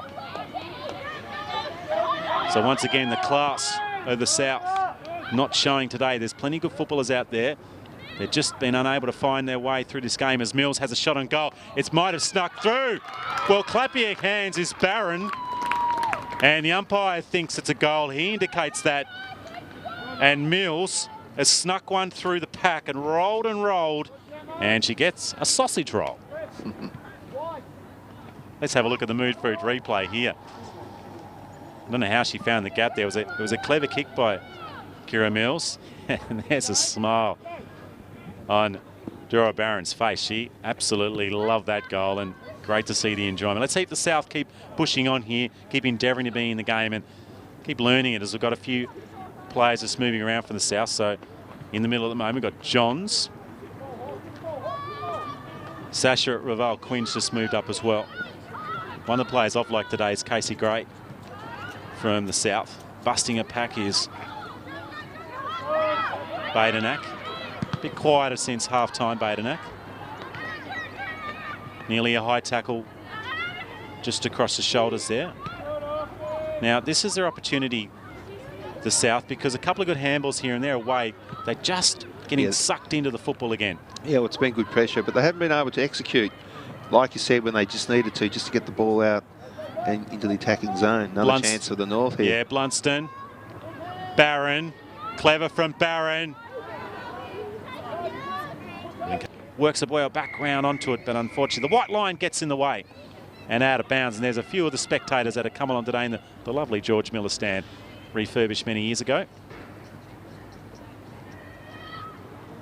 Terrific throw from the umpire and a good contest between those ruckers. Badenack's had a real big battle on her hands today. There's Sophie Jones for the North. Big climb, nearly taken by Freestone. She might get it back again. Busting away through. The South are really determined now, probably holding on for a fraction too long. And it will be a free kick here to the North. Good call from the umpire. The wobbly floating kick. And all it did is wobble and float into the hands of the Northerner. It's kicked into the pocket. Looking for Barron. She's dangerous. That girl who took that mark then, she's been very impressive today. Is it number 12, was it?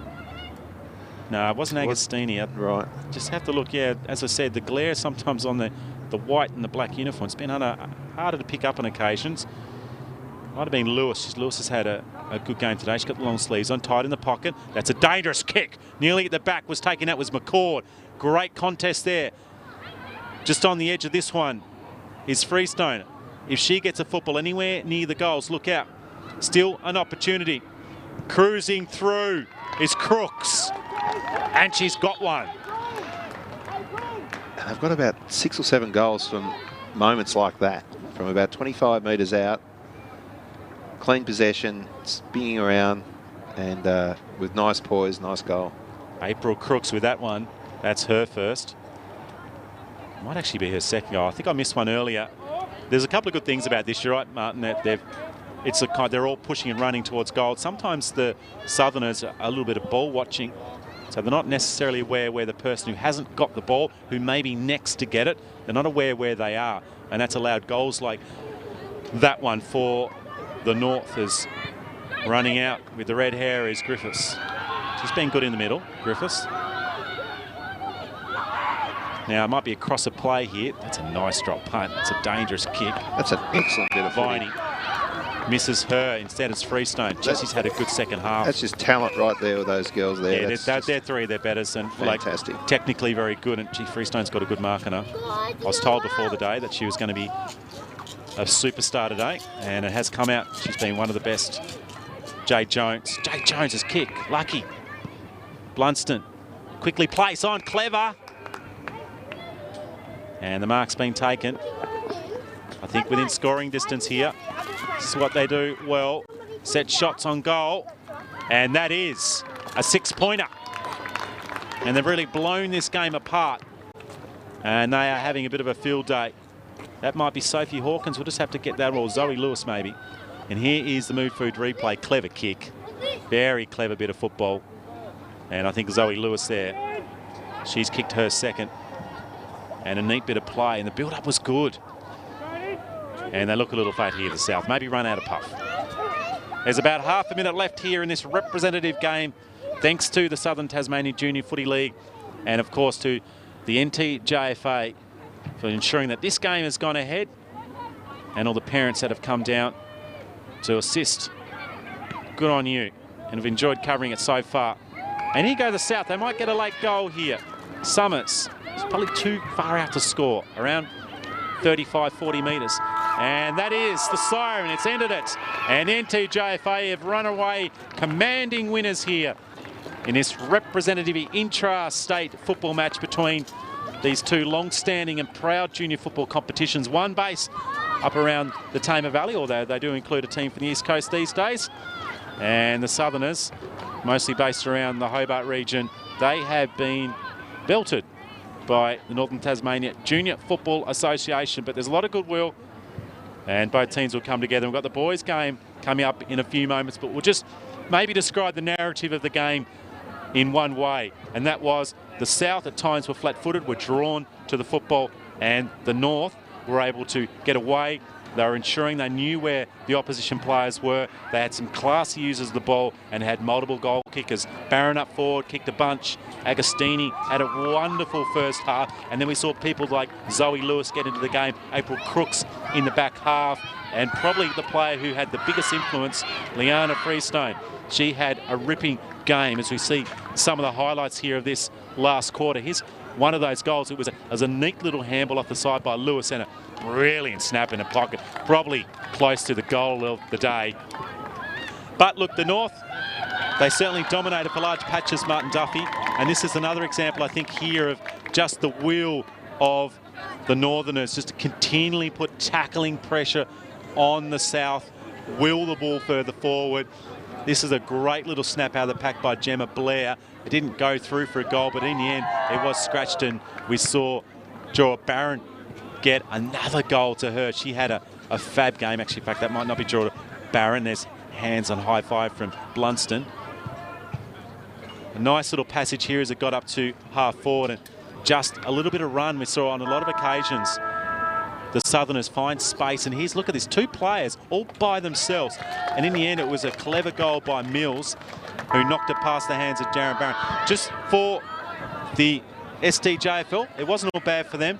I thought Ella Foster and Ruby Pacey had really good second halves. Ellie Foster's a really combative and wonderfully skilled player. Lavina Summers up forward for a small amount of time.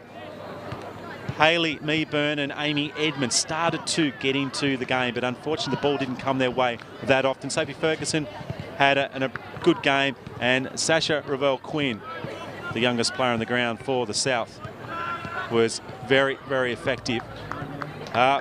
Few players, like for instance Alexandra Benanak, she's only played 6 games of AFL football. Yeah, and just while we're there too, I've just received a message from the great Anthony Cole, who's the uncle of young Ellie, And he's just up in Queensland, sunning himself up there, the big fella. So nice to hear from Anthony. But no, she had a good game, didn't she? Yeah, she was very, very good. Look, and there's a multitude of players from the south. Had a chat to Jason, who's involved in coaching here in the Southern Tasmania Junior Footy League. And there's some state golfers, some state hockey players, a state orienteer in this team. So there's a lot of players with a lot of sporting ability, and they're starting to learn it. But in the end, it was the North. They've run away with a commanding victory. And we'll have a break here on Duff TV. Do not go anywhere. We've got the under-16 boys game coming up in a few moments, and you'll continue to get all the live coverage on the best cover of junior and community sport in Tasmania. Duff TV, back in a few moments. Good afternoon, ladies and gentlemen. Welcome to North Hobart Oval today for the annual STJFL, NTJFL, under-16s interstate clashes between the girls and the boys. Congratulations to the NTJFA on winning the girls game today. Congratulations to the STJFL girls, but all girls certainly are the winners on the day for representing their region and playing to the best of their ability. I'd now like to invite Paul House, President of the NTJFA, to say a couple of words. Thanks, Tony. On behalf of the NTJFA and the board, thank you girls for a great game of football. Congratulations to yourself. You put in a big effort to make it to the back into the team is really important, so I feel proud. To our girls, congratulations, you played really, really well and you dominated, so it's great. To the parents, all parents from both teams, thank you for spending lots of time taking the kids to training, not only just now, but during the year and for the 3 or 4 years that girls football's been happening. It's really good to see. And the way that the game is developing and the way you're playing football is also good. To the Southern Leagues Committee and Board, thank you, Tony and Jim. And it's a great pleasure, and also to our sponsors, the NTJFA and Calais coaches for getting everybody down here safely today.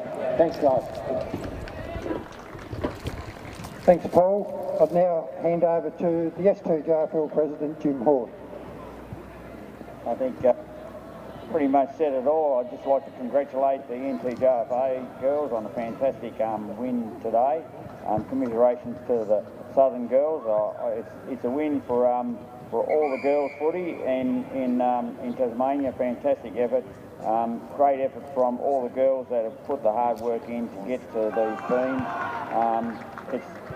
I think it's the teams that actually lose. It's not really a loss. It's a great thing for girls footy in Tasmania. So fantastic effort. Well done, girls. Congratulations to the coaches and to all the people that helped out with the teams today and leading up to the game. Fantastic effort. I'd like to personally congratulate Nicole Bresnahan from the south for the effort that she's put in over the last few weeks, or the last 5, 6, 7, 8 weeks, with all the hard work with the girls. Fantastic effort from Nicole, and I guess the same would apply to the northern coaches as well. So well done to everybody. Thank you very much for coming today, and once again, congratulations to the North. Thanks, Jim. Now invite STJFL coach Nicole Bresnahan to say a few words and announce the NTJFA's best player. Well done, girls. Obviously North, it was a great win. Really good fourth quarter effort. There was a lot of really good talent inside, and to our girls as well. Credit to you all. I think we played with really well, good intensity, and a lot of learning to take out of the game as well. So it was really good. But the best player for the North was number 23, Liana Freestone.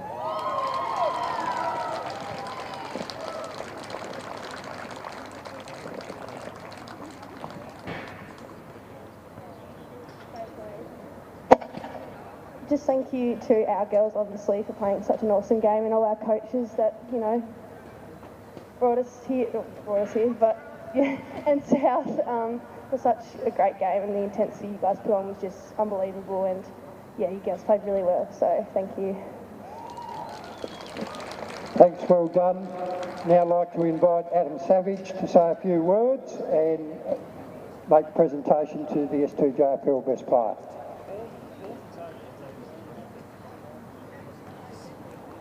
Yeah, just like to thank South for putting it on today, and the girls, well done, you fought really, really hard. Well done to my girls. When you stick to a team plan, it really works, so well done.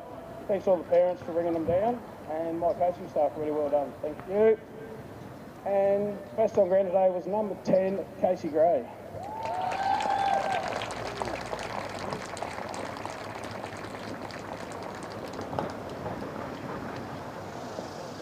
Don't go away, Adam.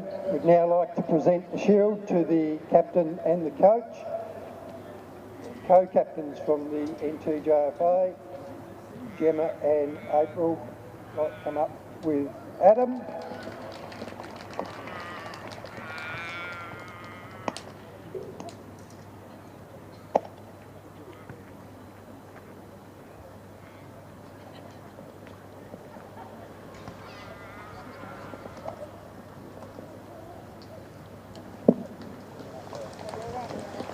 Well done, congratulations girls on a great game.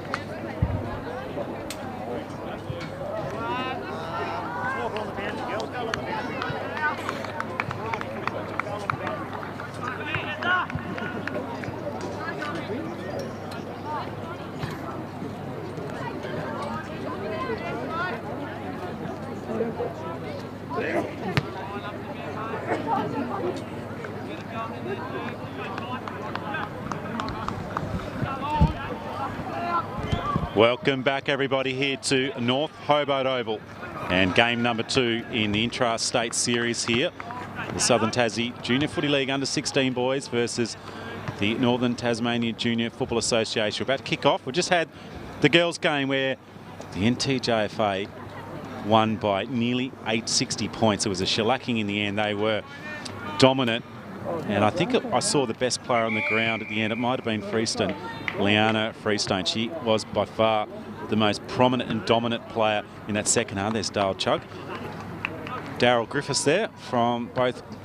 Dale's been involved with Georgetown and Gavin Dale and Daryl there, who came into the commentary position earlier on. But lovely vista. Martin Duffy is on top of the tower. The wonderful tower, which will soon disappear, Martin Duffy, maybe. No, the legendary Peter Sharp Tower, as we call it, is, I think it's coming down very soon, being replaced. But hard to know, leading into this match, who might be favourite. We just hope for a good, tight game as these strapping young 15 and 16-year-old boys go toe for toe. Yeah, it should be a good game of footy. The ground is pretty much dry at the moment. And the umpire sends it away as the South in the yellow going to the right of screen. The Argyle Street side of the ground, or as we generally call it here at North Hobart Oval. The Horring-Gorringe end of the ground. That lovely old grandstand built in I'm going to say 1944. I think it's 1944. You and I were based there for many years, Martin, weren't we? We were, yep. It was about this time of year, I could tell you, it's not that warm up there in the old grandstand. There's the first clearing kick by the North. It's into the middle of the ground. A few players there with long sleeves. It's worked on towards Chugg. There's always a Chugg in a rep team. Is it like a trip? There's always a trip in the Norfolk team. Flying up high was Cox, the vice-captain. And a good contest early. Free-flying footy we expect to see. Thanks to Jackson Motor Company and Mood Food for bringing the Duff van here today, and to Cripps, the Master Baker, who's the major sponsor for many, many years for the STJFL. Gardner. Great Tasmanian companies, Petchy. Absolutely. Griffiths spinning out. Good tackle laid by Carmichael. A lot of players around the football at the moment. Releasing handball by Samuel Wright. And tight in the pocket, or I should say tight, next to the boundary line and over the boundary line. We'll have a throw up here in a scrappy start. This is a relatively narrow ground, North Hobart Oval, and the pockets are also not that deep. You need to keep it away from that George Miller side of the ground, and it can continually be pushed over that boundary line. And I don't know if anyone's ever going to do stats on North Hobart. I reckon there's at least 25% more boundary throw-ins on that side of the ground, Martin. Yeah, it's unfortunate. I mean, obviously we love the ground, but a little bit too small, I think, for the bigger games, especially for the men. It's actually, I remember many years ago, Malthouse said it's in the early 90s, it's perfect footy, but it just needs to be 5-10 metres wider as it's moved in forward by Jones. Oh, will it turn? It won't. It actually turns the other direction. Leary, he goes to ground, tries to keep the ball in, but in the end, all the results is a ricochet and out of bounds. Yeah, it's also a couple of metres drop from the side where he are on the broadcast wing, or the tiered side of the ground down towards Wright Street. There's a couple of metre drop. They did try and clear it a little bit. Opportunity for Wright, snaps it forward, couldn't get it. McHenry, he'll go again. Needs to be a clean handball by Waller. It's rebounded for now. Good handball over the top. Finds Saunders. He moves it into the middle, trying to get a shot. Higgins is tackled. High kick up. Should be a snap, should be a goal, and it is. Classy, very classy from Kenny. That's Fergus Kenny, and the South had the first score on the board, and we'll just see here in the replay. There's a good contest going up, and Tilly and then Kenny in the right spot. The drop of the ball, and a goal.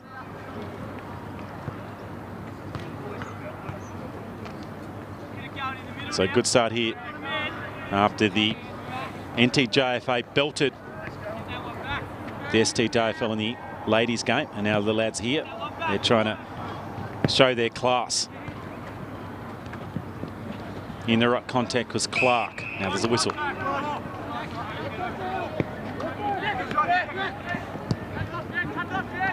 Kick up to centre half forward for the North. Just a high tackle then on Mansell. The umpire didn't call it. May have just slipped over. South just trying to hold on here. The North had the numbers. One of those players rushing through is Fagan. Thrown down onto the ground was Carmichael for the STJFL. McHenry's had a bit of the ball early for the Northerners. Now to Kenwell. Kenwell kicks towards the pocket, just going past the hands of Rand and Leary, and out of bounds.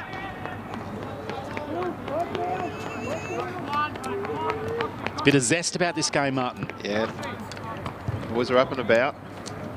They were standing and waiting for their game for about 3 or 4 minutes in position while the girls finished off their formalities. It's quite unusual to see, actually. Here's a chance for Kenwell.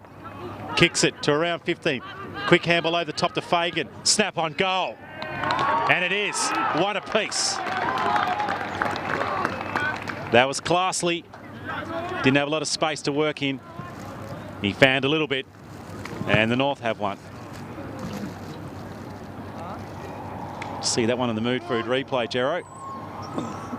It's a good bit of bustling work by Kenwell.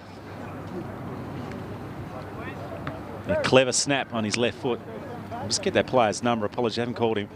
Once again, a lot of glare on my screen at the moment. And high fives is the nature of the celebration here. So good start here. We've gone 6 minutes. It's one apiece. Kenwell again, the captain of the NTJFA. He's on the ball at the moment, trying to push his way through as Chug. And the umpire's going to call holding the football. Very much fair enough, I think, as Lockie Carmichael wins it and will drive the Southerners within around 40 metres. Good contest. But a defensive mark, a good defensive mark taken by Lockhart. Lockhart kick just a little misdirected. Now that kick's misdirected as well. There was a player leading up on that occasion, but didn't get that close to Samuel Wright, and the NTJFA have it back. Just defensive side of centre wing. Jones, he had it for a moment, but then he lost it. That ball's in the air for a long time. Handled not to anyone in particular. Squeezing his way through is Jones, just as a player tackled without the football. Looked like Cox could have got a free kick. Nice handball. Gets it to Chug. He's just shoved to the ground. And he's going to get a free kick. Now, you heard the "or" sound. That's you, Martin Duff. You're assuming that he didn't necessarily completely agree with that. Maybe held on a little bit longer. We'd have to have a look at the replay. But let's hope the umpires don't pay those 50-50 ones. The previous game for the girls, we were really impressed. They just let a lot of those ones go. What did you think, though? Yeah, umpires understands the rules better than me. So we'll just see Declan Chug from 25 metres out. Looked to be a little lucky with that free kick. A long run up from him. Slight staggering at the last minute, but it didn't affect his kick. So Declan Chug gets the free kick, and the NTJFA have a second. And that goal early was Matthew Saunders too from the NTJFA. He's had a couple of touches. There's him on the bottom of the screen. On a split screen here. We've gone all out here on Duff TV. We've got split screens. We've got all sorts of stuff going on. What's that one called, Jerry, when it sort of pans out and comes back in again? That's brilliant. The merge. The merge. Yeah, I like that. That's a new little effect. We love our technology. Yeah. Gee, it's come a long way in 20 years for us. Used to be VHS tape. Oh, we were talking about that last night. Kind of right. Fergus Kenny. You can have those days, I can tell you. Yeah, I'd imagine it would life a bit look harder. Out for this boy. Yeah, he's not bad. Got a good boosh on him too, but unfortunately that kick just a little misdirected and left forward pocket out of bounds. I think that was Tyson Stacey. He plays with Glenorchy, and I've obviously been watching a lot of these boys grow up and come through the ranks, and he's one player who really stands out for the Magpies down here in the south. He just goes hard all day. He's got a lot of ability. Well, he's in a run contest in a moment. Stacey's at the back and nearly got into his hands. Running past was Kenny. McHenry always seems to have a lot of time with the footy. And he found some space where not many others could have. Contest there at half forward. Kobe Chug. Now it's fallen into the hands of McGann. And once again, that boundary line on the right street side of the ground. Gobbling up the ball, and we'll do it again. So a couple of goals to the north, and the early goal was to the south. North have responded. Not many of them would have seen North Hobart Oval before, certainly may not have played on it. As the right hand of Griffiths, so I imagine he'll be advantaged in the ruck. He's got a little bit more height.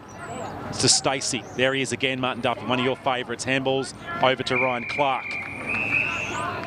And out of bounds. And of course, my son Jack plays against Tyson, and he reckons that Tyson's very funny out in the field, always chirping away, always got something funny to say. So he's a bit of a character, which is what we like in footy. Some characters, don't we?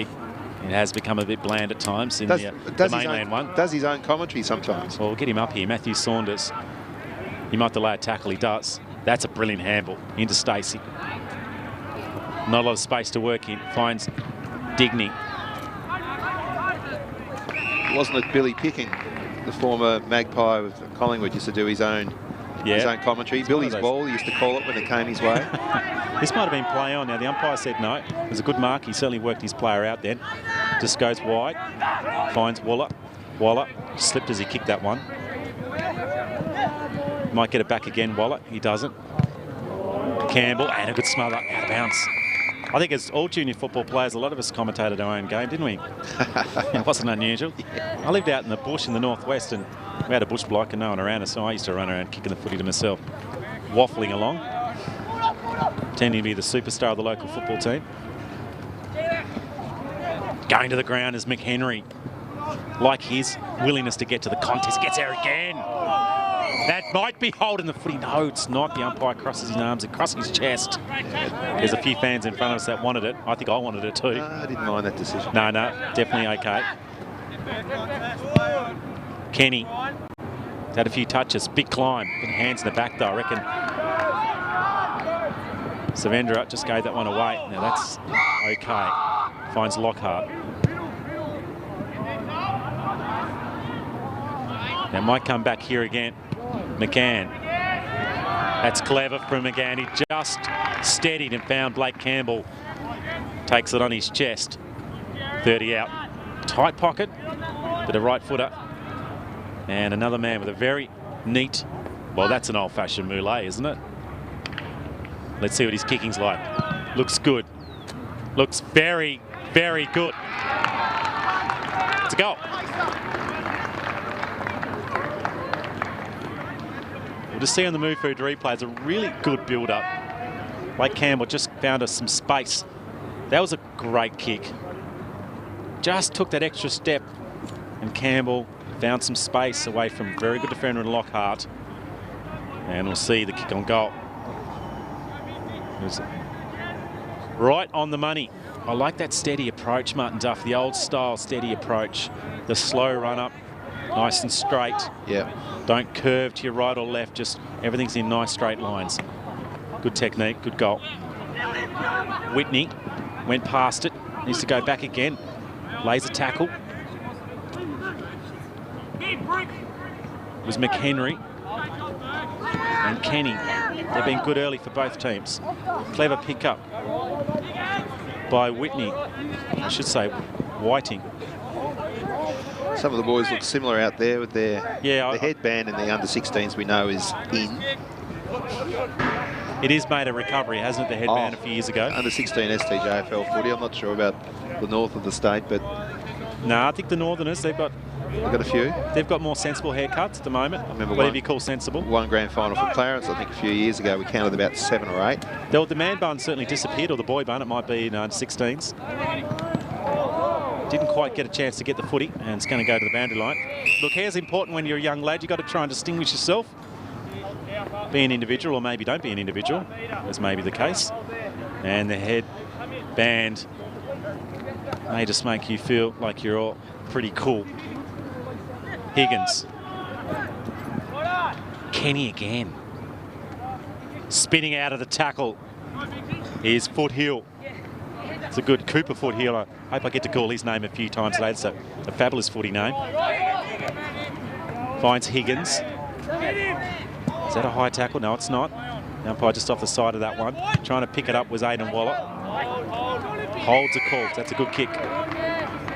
Ned Ward kicks to the heater, the hot spots. There he is. Tyson Stacey. We like the cut of his jib. And he is a good kick. And he's directly in front, 35 metres out. So this will be the lead either way, you'd imagine. Well, in the end, the kick is a little wobbly. It's going to go through, though. The umpire had his eyes on it early, ensured that it wasn't touched on the line. And now they're one kick up here, the South, in what is a very entertaining game of footy. Yeah, he's got a bit of X factor about his footy. Well, there was a nice bit of work there by Blake Campbell. He's the goal kicker only a few moments ago. He is a good kick, but he does do some stuff, Steve Smith style. If Steve Smith played football, this is probably what he'd do. There's a lot of movement, a lot of wiggling, but he's actually dropping the ball onto the boot is better than that generally. Whatever it was, it went through the sticks at the end of the ground, and that is the aim of the game of Australian rules football. So good on him. The boy from the Pie Land gets a goal. Thump as the Sharon ricochets into the hands of Griffiths from the north. Cody Jones. Griffiths again. Kicks around 40 metres. Steaming out there is Edward Wright. Talbot finds a bit of space. Clearing. Kicks. High to the pocket. Flying from the side was Cox. Hurried kick under some pressure. That's always dangerous. Often these ones come back in. It may end up coming back in. But a bit of class in the South. That's a good clearing handball. And a good contest there on centre wing and out of bounds. Good start to the match, Peachy. Really enjoying this one.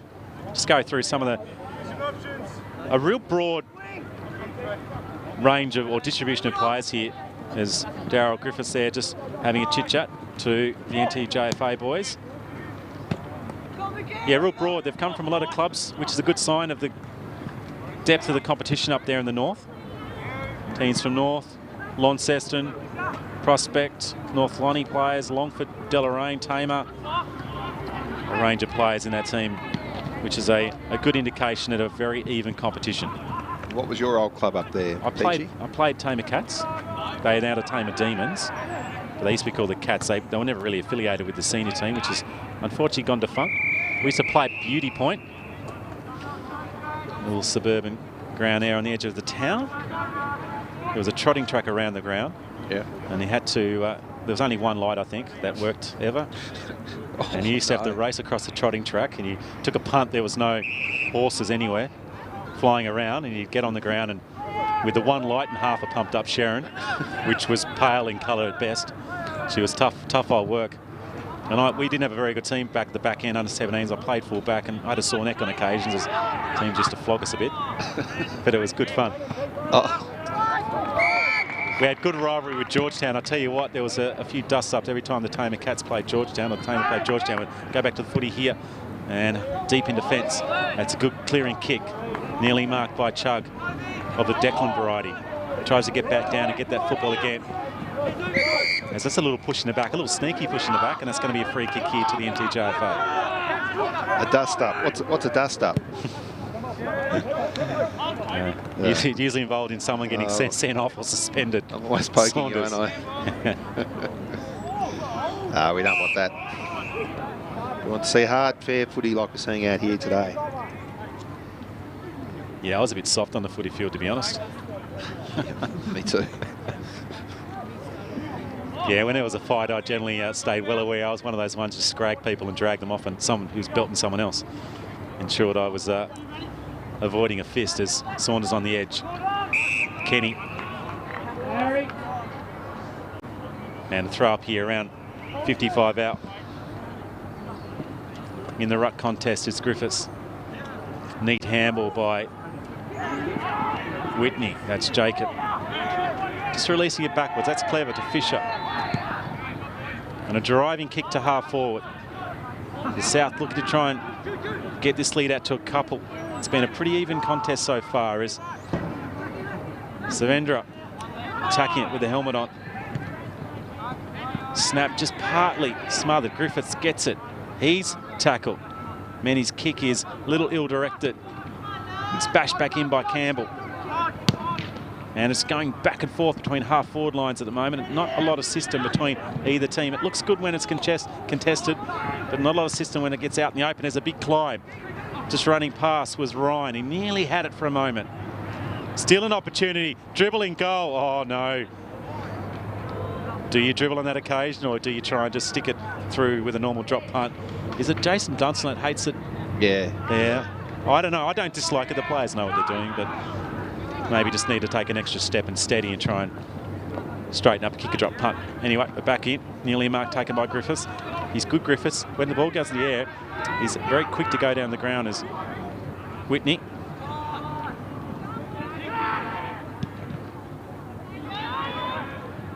Nearly through the hands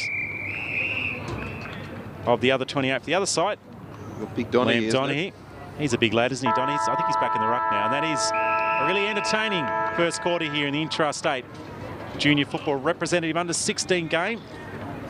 And it is the South. 3 goals, 1-19. The NTJFA, 2 straight 12. And the goal kickers, Declan Chug had one early, and Matty Saunders had a nice snap. Tyron Stacey, the boy from the Pieland, was good. He kicked a goal, a set shot. Blake Campbell and also Fergus Kenny had that early snap around 4 or 5 minutes into the game. Very even game of football, lacking a little bit of composure at times, but people like Fergus Kenny showing their class, along with Stacey at times really aggressive. And we'll see some of the highlights. I think this might have been the build-up to the first goal. It was Declan Chug in there just getting man-handed off it, but it was really a good work by Tilly. And there's a snap and a nice go on the pump of the hair. And great to see the locks just flying through the air there from Fergus Kenny. And this is, I think, the first goal from the South. So it was a hacked forward by Kenwell, who had a really good first quarter and then a really clever snap by Matty Saunders. Well done to you, young man. But it's been a very entertaining first quarter. We might have a break here on Duff TV, and we'll be back to you for the second quarter in only a few moments.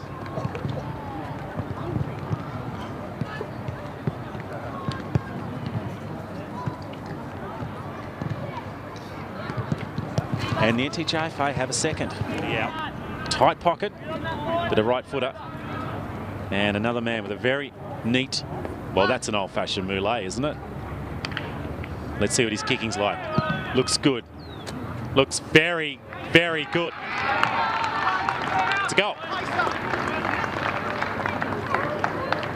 In front, 35 metres out. So this will be the lead either way, you'd imagine. Well, in the end, the kick is a little wobbly. It's going to go through, though. The umpire had his eyes on it early, ensured that it wasn't touched on the line. And now they're one kick up here, the South.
Welcome back. Interstate footy. We're in the Southern Capital. It's North Hobart Oval, and a very close and tightly contested game so far. The South with a slender 7-point lead. 3 goals, 1, 19 in the Jackson Motor Company scoreboard, the NTJFA. 2 straight, 12. Martin Duffy, you've got back up the stairs there in a Peter Sharp towel. It is a dangerous ascent and a dangerous descent. Yes. Particularly in winter, mate. I feel like I can't believe there's no health and safety. It's good for you, though. Well, it's good for you. You don't slip as you go up the ladder. Anyway, ruck contest, Griffiths in it again. Sloppy handball, Kenny, the captain for the Southerners. He'll get it onto his left, not his favour, but an adequate kick. In fact, really adequate. And Samuel Wright, the VC, has got it, 50 out. Well, let's see if he will get the journey with this one.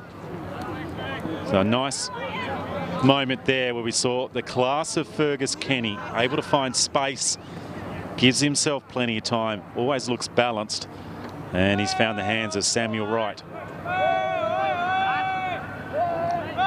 Right on 50, not going to come back, not going to make the distance. For a moment there was a climber from the back, couldn't get it, 3 from minor score. So 8 points now on the Jackson Motor Company scoreboard. Our friends there that have helped out with the van. We're moving onwards and upwards, Martin Duffy. We've got insulation in the van now. Oh, yeah. And we've got a tiny little heater which is cranking. Saunders for the NTJFA. Just whacks it forward, but it find the boundary line. One of those traditional North Hobart throw-ins in that right forward pocket. So how can the NTJFA, Adrian Goodwin, their coach, will set up here? Now, this is what I like about this game. I thought you might show it eventually. The lack of congestion. You've got players in their positions down the other end. And that's why this game's been flowing around quite nicely, and it's something that... We see it in junior football more, particularly in the boys' games in Tassie. The other competitions around the state and, of course, the AFL can look at, Beachy, but we won't go on about it. No, well, it's the coaches that are making these decisions on how they set up, and Ryan Clark, the ball smothered. Oh, Kenny, great work from him. He got the ball out into a bit of space to Carmichael, to half forward. Stacey runs past it. Picked up by Blake Campbell. On the edge there is Tilly. Tilly to Campbell. Could have handled to Stacey, who was free. Slipping over. The South applying a lot of pressure. Just got to be neat. Good. Got to go. Yeah, you've got to be strong and tough in the tackle. Now this should be a goal. And it is. It was quality defensive work, and Keegan Ryan was the man who kicked the goal. But it was the bullocking Samuel Wright, who had a shot on goal a few moments ago, that kept applying pressure, kept chasing the football down. And some applause, and everyone came to him to just show that they thought that he was the man who instigated and gave the opportunity for Keegan Ryan to kick a goal. Oh, it's just the footy smarts, really, wasn't it? But it was the initial contest down there in that pocket, Martin Duffy, where he actually just knocked the NTJFA lad off the ball, and he went for it. Just good awareness. But he also cleaned possession, and also I think the third part around that is Keegan Ryan just stood off. He just waited. He got off the pack and was in a good position to have a shot on goal. So good opportunity for some of these boys. Peachy obviously probably knocking on the door of being in the state squad. Well, I mean, there's a great pathway now. Yeah, and of course, a lot of these boys, that's a great mark. A lot of these boys would have been through that program and are probably still part of it. Although they are, because they're out here today. So you put in a good performance. It's not to say that you still can't get picked up by the state selectors. Yeah, with that direct pathway, the Devils now, the underage team for girls and boys, and the senior team that'll come into the competition in a few years. And maybe Martin Duffy, an AFL team. We're not too fussed about that, though. We actually probably love our local footy more than what happens on the mainland. Now a bit of run and play here and a bit of carry. Sloppy kick forward. It needed to be a little bit neater to Campbell. Samuel Wright tried to lay a smother on that one. It just passed his fingers. Tapping the ball in front of him. He's Ward. Gets tackled by a couple. Releases the handball. Good play by him. The ball smacked out of the hands of Carmichael. And they'll probably have a deserved whistle here. We indicate it's going to be a ball up. 55 out from the STJFL's goal. Yeah, promising start. It's the fist of Ryan Clark. Now it's to Ward. Just a little sloppy with his kick. He's had 2 opportunities, Ward, just to nail that drop punt, and has been unable to get it on the money and into space and out of bounds. This is what we're loving about this game today too, is the boundary throw-ins. They're good, aren't they? I think probably these umpires, they'd love to see this in SFL, NTFA, senior footy, because they're outstanding. Swinging around, that was clever, and it's resulted in a second goal to Keegan Ryan. and not a lot of pressure from the defenders from the NTJFA, a little too easy. And we'll see on the Mood Food replay just how easy this was for Keegan Ryan. So ruck contest. He's coming from the back here, so there was no touch. Let's see his defender now. He's still 10 metres off him. So the lad there with a helmet, which I think is Morton Polden. He had a little touch, and then Keegan Ryan was able to get a couple of steps in front of him, and he didn't go to him. He just stood there, stayed zoned off, and it resulted in no one taking on Ryan. And the only thing it resulted in a 6-pointer for the STJFL. Great contest in the middle.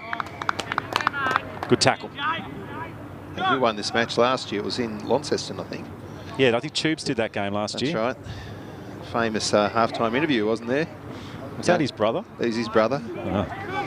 Easy. I think his brother's on. Young Dan Taylor. On Chili Radio or whatever it is up in Lonnie. Yeah, he's a bit of a comedian. He's a funny man, Macaulay. Ah, that's a nice defensive mark. That's clever. Just got good body. Gee, what? That was a risky kick. It needed to be on the money. It sort of was. Handball by Harris. The kicking skills of both teams just a little off at the moment. Carmichael, he just hurries it forward, nearly a mark over the back of the pack. Mitchell. Right, yes! Samuel Wright with his second. In fact, that's his first, but his second shot. And bullocking work, and we'll see. 3 in a row. How good. It was a good fly in the ruck, front and centre, but just needed to be a bit cleaner, Bailey Mitchell. And trying to chase him down was Darby, and Darby couldn't play that pressure, so Darby Whiting just needed to be another couple of steps in front, but it was the initial spill of the ball by Bailey Mitchell. Just need to be a little cleaner. You've got to know when the pressure's coming, feel confident that you can get that ball in your hands, get it back to advantage for you, but on that occasion, just fumbled it. Now, can the North get one back here? They were good early. Leary, Saunders, he's classy. Running back in towards the traffic, but that's not bad. In front position, and a lovely mark taken by Sam Talbot.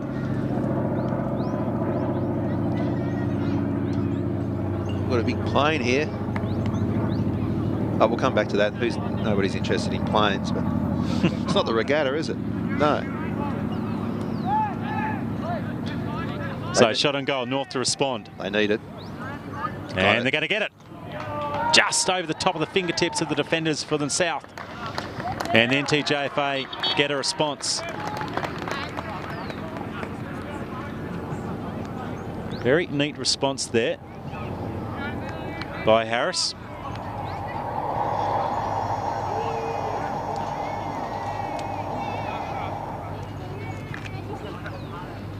I'll just ensure we've got our names right here. We've got a few changes to the program. So that was Siobhan Harris there with that goal.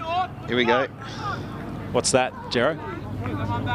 We do have a man on the pots and pans here who loves his planes. Martin Duffy and I now and again humour him. He's a plane spotter. He is a plane wreck. So, Stacey off one step. In front position and taking a wonderful diving mark is Samuel Wright. And another golden opportunity in the golden uniform. And I'll see, just got that nice little touch and clever. Wheels around, kicks the goal. Oh, he's got the celebration too. He's got a little dance to go with it as well. There might be some storyline behind that. And the South have really extended their lead. The North kick one, and a relatively easy goal, but straight away got the ball out of the middle. So often is such an important thing these days with the 6-6-6 rule. And his commanding lead. Just notice here, no NTJFA player was off to the right then. There was only one. I mean, they can't get too close. Umpires usually drag them back, but we'll have to get a bit of an idea what that celebration was all about. But some work to do here at the moment. It's the Southern Tasmania Junior Footy League under 16 lads are going around and providing some multitude of problems for the North. Kenny, he'll go back again. Smothered by Leary. Couple of players around that one and tackle late.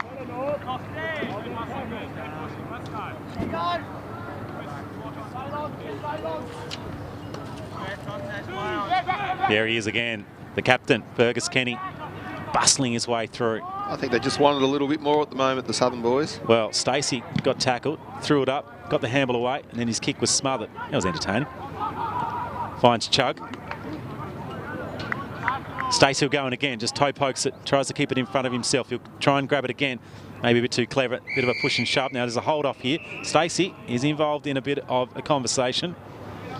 He said he liked to commentate. Well, I think he's commentated to the opposition then, and he gave away a free kick. A little undisciplined, but it was all fine. No major problem there. Now that's a good right foot drop punt up to centre wing, but just reading it better. And the mark taken here by the South in the lovely yellow uniform. We saw the girls playing the blue earlier. Now there's a whistle here. I assume that's over the boundary line. Another bit of feeling. It's got the red tape there down the leg, so probably indicating maybe a minor injury at some stage. I'm not sure if it's more placebo effect, but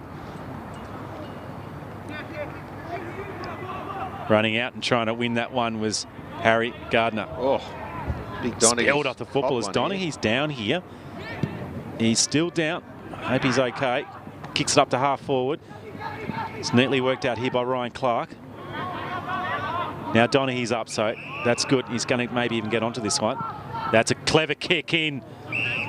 It worked it nicely and find Keegan. Keegan goes short again. Is it going to be grabbed? Not quite. Picked up by Campbell.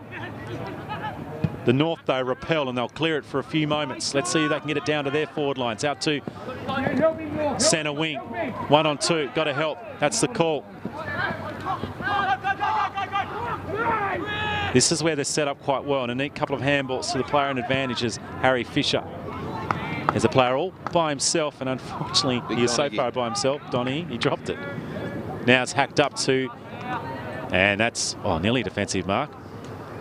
It's picked up by Campbell and over the boundary line. So game just evening up a little bit. In fact, it's going to be a free kick.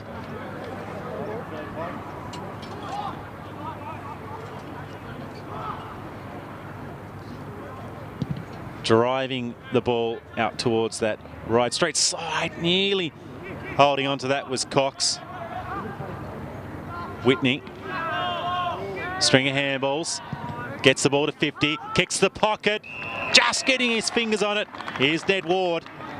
He does have a very good set of hands, and he's going to go back and have a direct set shot on goal from 25 metres out. This is a good mark. Jeez. Right at the top of the fingertips, Martin Duff. Good camera work from you. Thanks, Pidge. Well, let's see what he can do. So he runs to 30, gets under 30. It's a wobbly helicopter style. Doesn't matter. Good enough. Everything going the way of the gentleman in the gold. And they're up to 50 on the Jackson Motor Company scoreboard.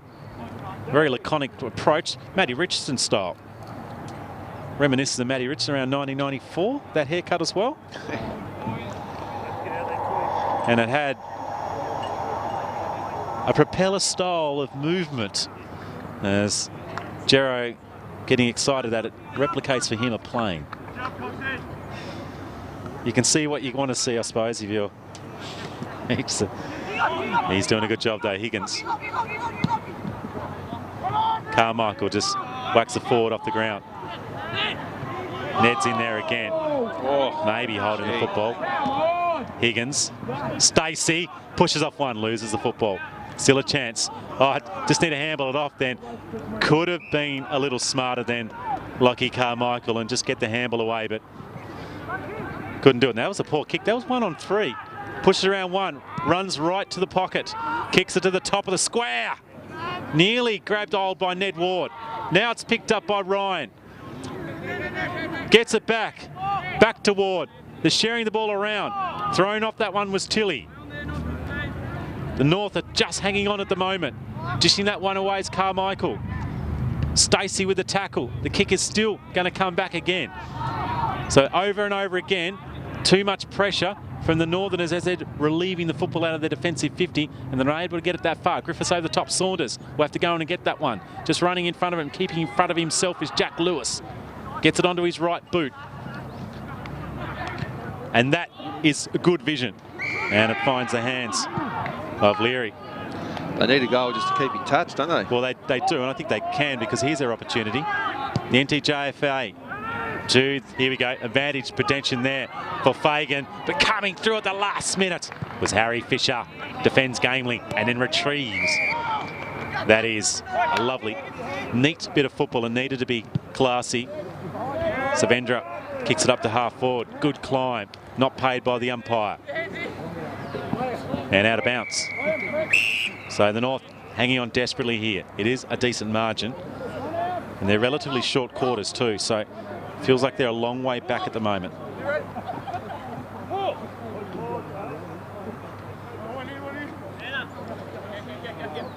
This boy is really relishing that boundary throw in. Looks great. Great part of the Aussie rules game there. Yeah, it's a quirky little part. Not many other sports have someone independent throw the ball in when it goes out of bounds. Now it's gone to Higgins.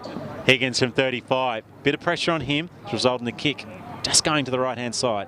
And a minor score. Well, of course, in the club footy, it's just, you know, they bring the ball in, the play stops, there's a lull, you sort of yawn, and then they throw it up. Great to see. Yeah, the umpiring, the goal umpiring, the boundary umpiring is unique to Australian rules footy, and it's due to the nature of the large ground. I mean, it could have easily been a 12v12 game, couldn't it? Could have been completely different, but we love it as it is. Up to half forward. Saunders over the back. Now it's a quick shot on goal. Just bouncing inside the field of play and out of bounds. And little dog down there, he's enjoying his day. He's going to have a little wee on that footy. There we go. Happy days for him. I don't know who's owned him, but they've disowned him at the moment. As he's just watering the grass at North Hobart. Tell you what, if the Hobart City Council see a dog anywhere near the grass on here, I tell you what, they're quickly in the pound, because this is a spiritual piece of grass. A bit like York Park. You can't abuse they can't abuse this ground. The grass is sacred. Griffiths with a tap over the top. The Southerners with all the players, and that's gone through for a minor score. They had all the numbers then. The Northerners had their players in the back of the pack, and the South have run through for a minor score. So it's been hard work to get their second goal of this quarter. Whitney chased down by Chilcott. Whitney again. Adams is in there with a handball, spinning, turning. McHenry ran out of room in the end, ran out of friends. Now touched, I think, as Clark gets a handball out, and here come the South. They look really good when they start running, particularly with the hands of Ned Ward up forward, who is a great little marker. Ward again. Finds Lovell. Lovell's handball, just a hand on it from the defender, and just resulting in it's going to be kicked out to half back. Big smother as Lovell's kick was smacked into the ground, and it's going to result in a boundary throw in, just attacking side of centre wing. And we've got a decent lead here for the South, and maybe they're looking for some revenge here for these two Southern Junior and the Northern Junior footy comps come together today to play this rep game. It's becoming a bit of tradition now. Harry Gardner finally picks it up, gets tackled, manages to get his boot to it, finds Ward. Ward runs, gets space, finds Gardner again. He's under the pump, spins around, gets off one tackle, gets off a second, kicks it high to the pocket, and spilled out of bounds. Getting plenty of the ball, the North, but just can't get it forward. Yeah, I think this is their kick. This is the kick that's not working for the moment. It might on this occasion, when you take contested marks like that, that's all right, but that kick is where they've really struggled. They're okay when they get the ball on the outside, but they're struggling to work their way up the ground. I just think generally the foot skills of both teams have been poor. And I'm not sure there's a specific reason for that. It actually seems like the footy's not even pumped up enough, but I'm sure it is. It just seems like the kicking is just a little flat. The intensity of the game is great. Kicking skills are letting both teams down, particularly the NTJFA. Throw in. Pushing and shoving in the ruck, trying to win it is Lockhart. Just dispossessed is that Jack Lewis. That might be holding the football. Saunders smart, plays on. One-on-one contest, getting in front position. Now the Southern come in and help. Still an opportunity. Clever handball over the top. And the North respond. Right on the siren. Fagan gets a goal. In the nick of time, I think it is. And it gives them a sniff, as we see in the Move Food replay. Gives them, a small sniff here. That was a clever handball. And a comfortable goal to Fagan. That's what the game needed. It definitely did need it, Martin Duffy. And it is a 26-point lead here at half-time in this intrastate junior football under-16 representative match. Earlier on today, it was a commanding win.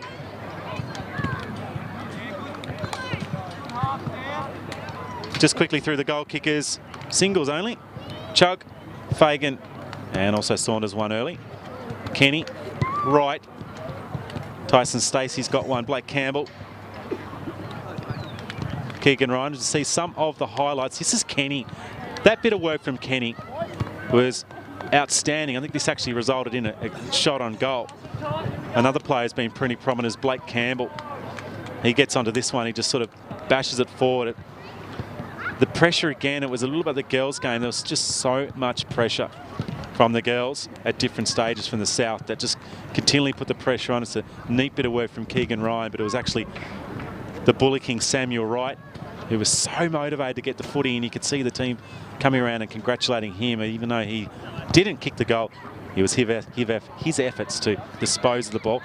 And this is another example, just being, when you get the clearance out of the middle of the ground, it's such an advantage. But that was a brilliant defensive mark by Jack Lewis, has had a good game. And this boundary throw, and you'll see a clever goal, mischecked by, and I think it's Ward on this occasion. No, in fact, it's not Ward. That was Keegan Ryan's goal in that quarter. He just mischecked and missed that one. But it is a very good game of football. Early stages, still 2 quarters to go. 26 points of difference to the advantage of the STJFL. And we'll be back to you in a few moments here on Duff TV.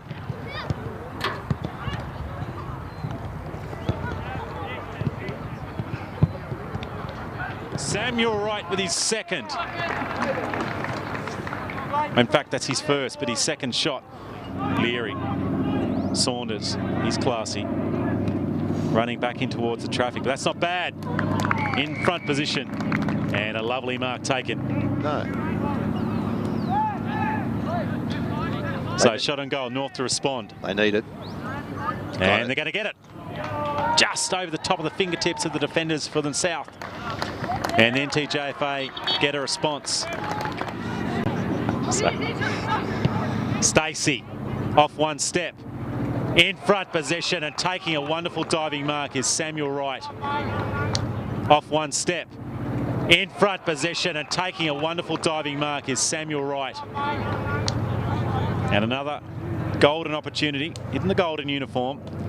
And I'll see, just got that nice little touch and clever. Wheels around, kicks the goal.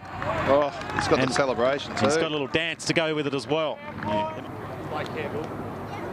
Thanks, Peach. Well, let's see what he can do. So he runs to 30, gets under 30. It's a wobbly helicopter style. Doesn't matter. Good enough. Everything going the way of the gentleman in the gold. Just dispossessed is that Jack Lewis. That might be holding the football. Saunders smart, plays on. One-on-one contest, getting in front position. Now the Southern come in and help. Still an opportunity. Clever handball over the top. And the North respond. Right on the siren. Fagan gets a goal. His pace contact moves, he's been so good. I'm excited to see him at the start of the game. He's a young back goal. We've really seen him come on off the bench in the majority of the games. The let play today as a young back rower, he now gets his chance. And I can only imagine after playing Origin on Wednesday night, he only got around 20 minutes, he's going to be keen to start his special player. He's nowhere near what he will be in a So I'm guessing... Mark Evans, you're taking the Broncos towards... Only just, yes. I'm not saying that to make it sound impossible. I really mean that.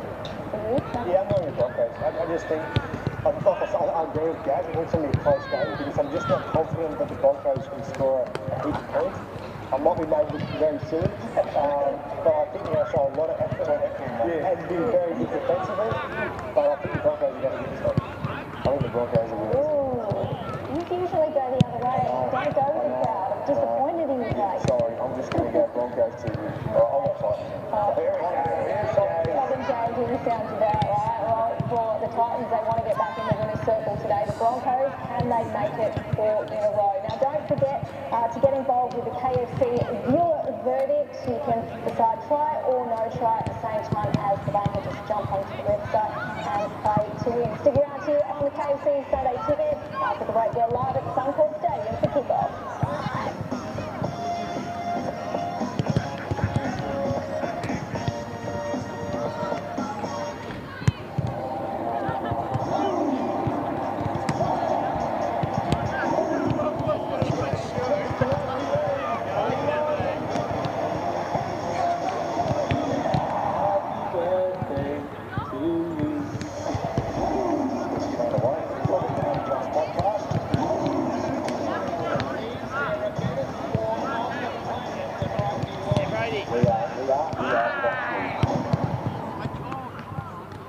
At 365, we're all over the NRL.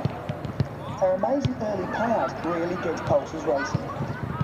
Simply place a pre-game bet on the match winner for any NRL game.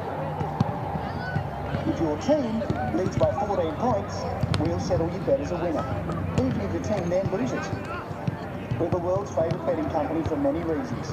Our early payout is just one of them. Gamble responsibly.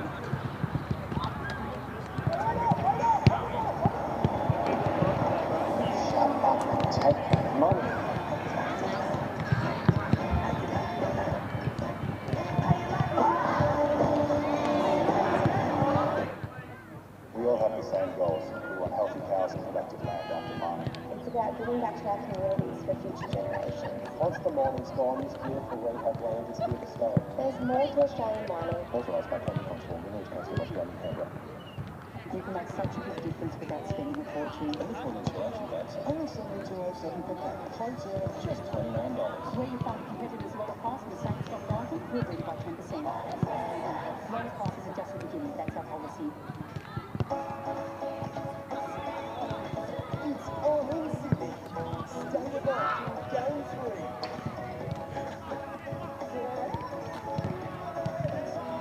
NRL Grand Final 2019. And ICC Women's T20 World Cup 2020. To find out more, go to sydney.com. Holding on a massive half-year clearance, Scoopman. This 7.5 kg front-end washer from home, a sensational $449. Many more hot deals plus 50 months interest free. Holding on a half-year clearance online. What's the #1 reason to drive a Mazda for $14.30? EOFY value. Get Mazda BT50 4x4 XTV from $39.99 to drive away, plus EOFY bonus. Find your reason today.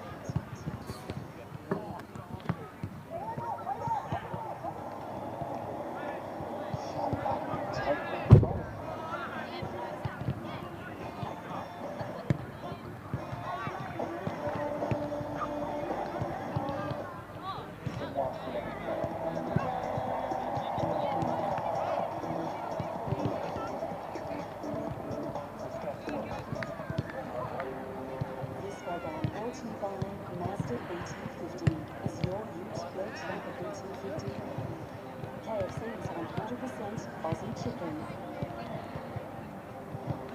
And Harvey Norman half-yearly clearance on now, in store and online.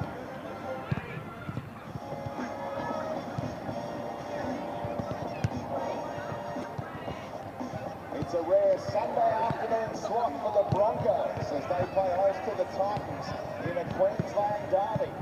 Brisbane hunting 4 wins in a row for the first time in 2 years as they take on the struggling Gold Coast Titans. 3 of their Origin players unable to back up tonight or this afternoon.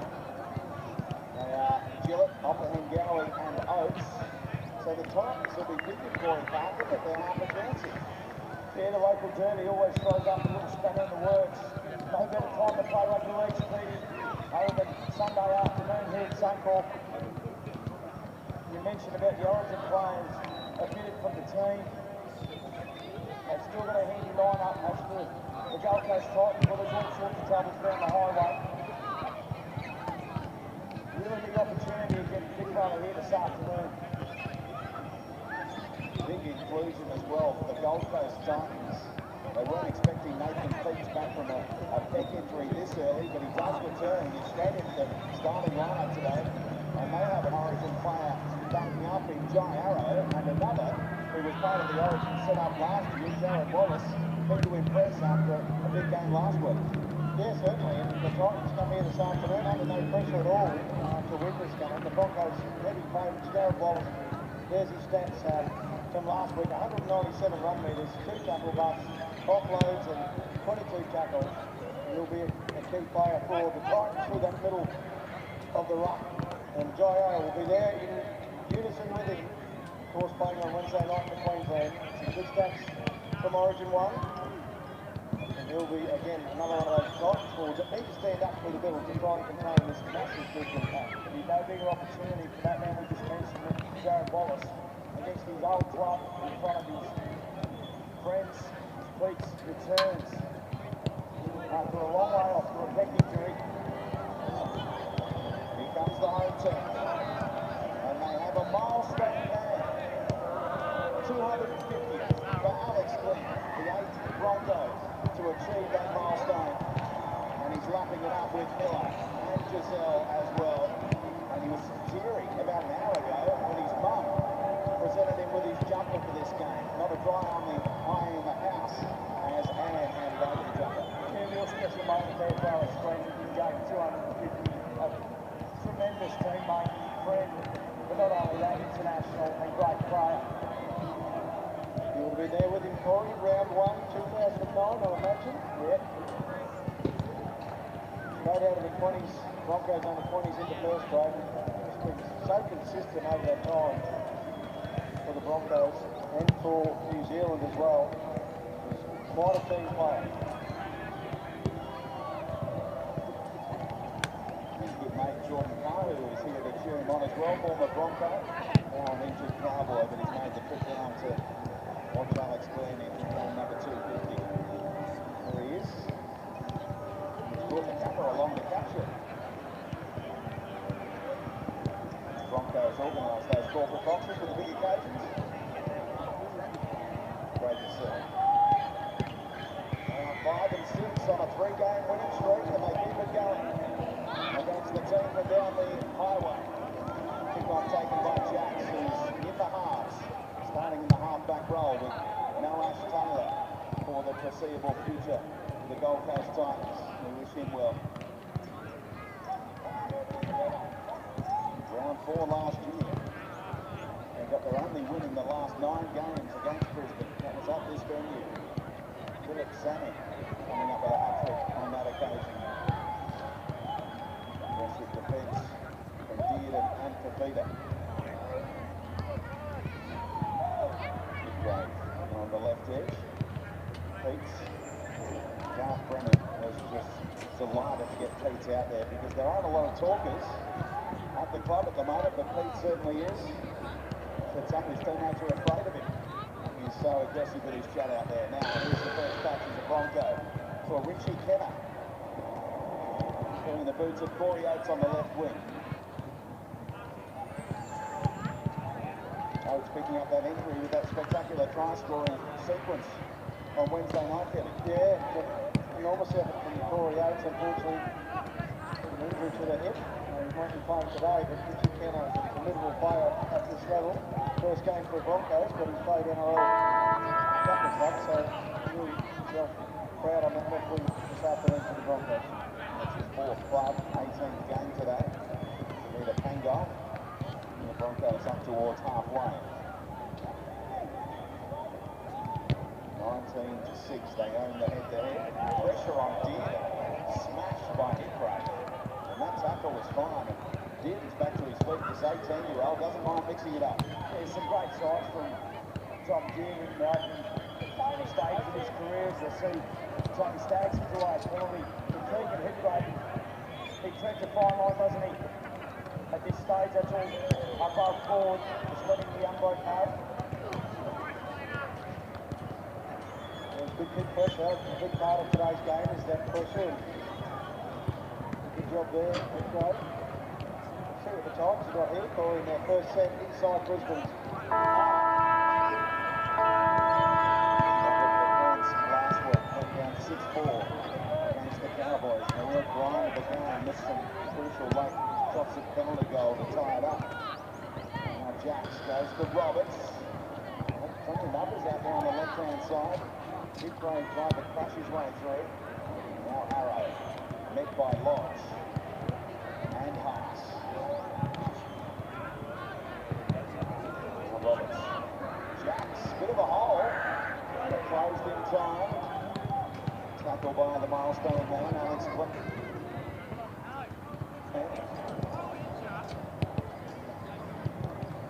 Wallace sets them up on the last. They go either way. Defense is going left to Roberts.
Welcome back, everybody, to Duff TV. Coverage of the STJFL versus NTJFA. You're here with Aaron Roberts, and up to our left-hand side, out of the Duff Etmobile, is Martin Duffy, who's doing all the filming and also providing some insights from a man who has more knowledge about junior and local football than any person living. G'day, Martin. Well, you've certainly seen more and filmed more and been involved a lot Oh, thanks for that introduction there. I'd like to think I know a little bit about it. Certainly no expert though. Well, you've certainly seen a lot, Martin. Anyway, if you're an expert or not, you've seen a lot, and I think you do know. You've got a bit of an idea of who could be a decent player. And I reckon you've also filmed many of the players that have been drafted over the years into the AFL. Yeah, no. You've done a few videos for a few. You might end up doing a few videos for these lads too for their draftee video. Anyway, it is the South at the moment in the lead. They're in the gold/yellow outfit, and it's Kenny once again prominent throughout that first half for the STJFL. Just waiting that kick nicely into the pocket. Going past Campbell. Now they've really struggled at times to clear the ball. It keeps coming back, and it might come back again as it's dropped by Gallagher and out of bounds. The opt name of Liam Gallagher.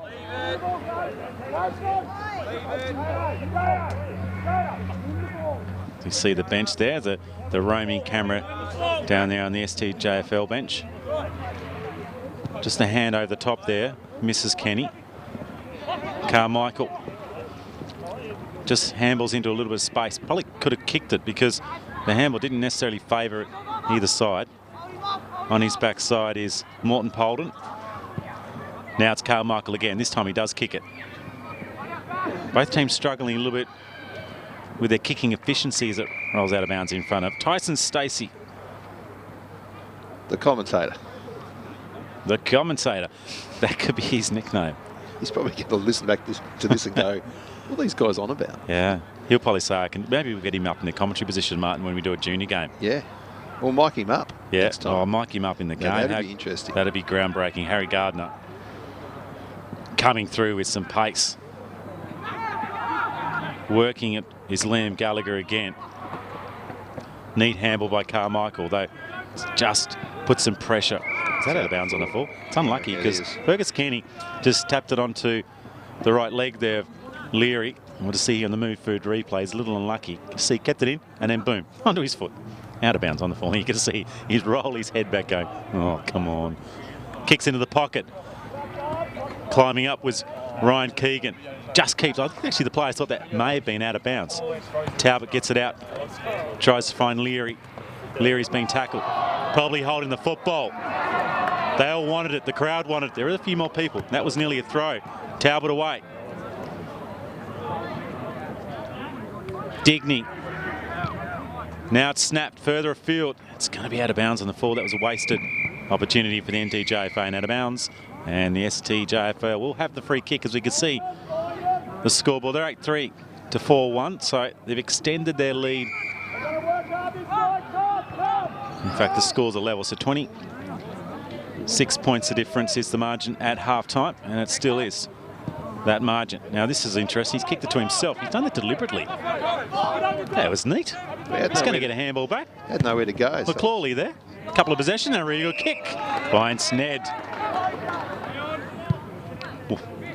Centres the ball, but misdirected, and it's going to be chopped off here. So they've got a bit of run out here on the half forward. And the NTJFA find some spark in this quarter. They were good early. I think they're certainly in this game. And now it goes high by Jones. Looking for Griffiths. Contested mark number 4 for him. Strapping lad. He's good.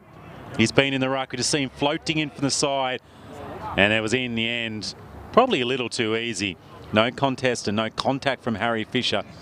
And now he's got a chance to respond and bring this, well, I'll tell you what, it's a goal, and he stabbed at it. I think he may have had the wrong club there, but he managed to do the job, and it was a good contested mark, and it was a neat build-up, and they're rewarded with a goal, but only just. Let's look at that in the Mood Food replay. I mean, it clearly went through the goals in the end, but just a little bit of a heart murmur there, just for a few moments. Got a great build for footy, hasn't he, for key position player? Yeah, no doubt. He's going to go on and be a very strong player if he's not already. Yeah, one of the Launceston representatives here today. We've got a few, Lonnie. It is well spread, though. In the women's game early, the NTJFA were represented mostly by North Launceston players. But it's a nice, even spread. Now, they like that one, holding the footy. Leary is getting a bit of the ball in the middle.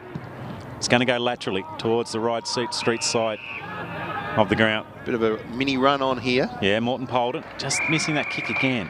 And allowed Liam Gallagher just to come in and apply a little bit of pressure. And a bounce. Just need to go 2 goals, 3 goals in a row, don't they? Can't go goal for goal. It is. Now, you're right. 1 goal, 2 goals. It's sometimes hard when you haven't got the momentum to try and kick 2 goals in a row. Is that a high tackle?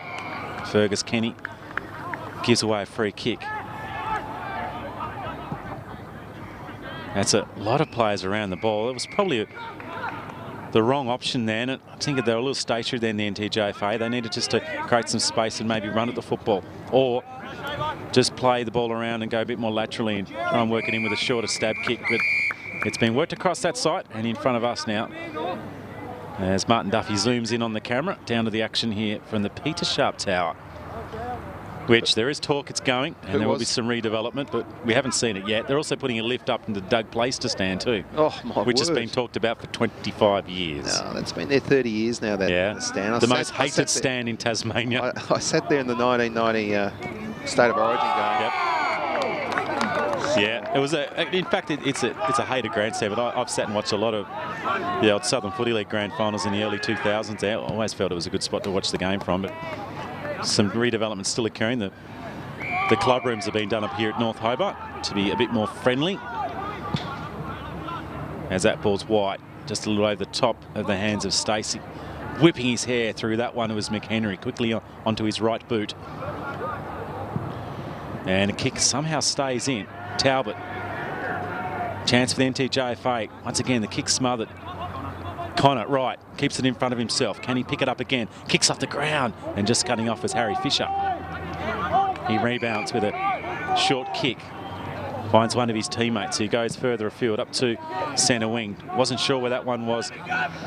Samuel Wright, and then got knocked off it. You're right, a lot of the kicking to position has missed the mark, hasn't it, this match? Adams just lost that one. Now it's back to Wright. He usually uses the ball well. He'll get it here again. He was under some pressure though. Kenny, back to Wright. He's cutting it off is McHenry. So the long locks are working. That's a clever handle. Need to turn. Nice work by Leary. Onto his right boot. Kick is good. Quality football from the NTJFA. And it's into the hands of Sam Talbot. Oh, that's a great highlight there. Play of the day. And they get a goal. Sammy Talbot, the lad from Longford. It may just get the momentum going back to the lads north of the state. Talbot from 40 gets close to the man on the mark. Does that put his kick off? No, it hasn't. Talbot's got one. NTJFA have 2 in the quarter. You're secretly going for the north, aren't you? You're from Launceston. No, I'm from the northwest coast, mate. I lived in Lonnie for a few years, back up there now for the last couple of months. But no, I look. You are a northerner. I am a genuine. I'm a Tasmanian, Martin Duffy. I'm not into this parochial rubbish.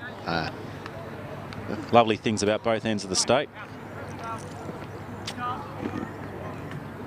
What's your favourite beer?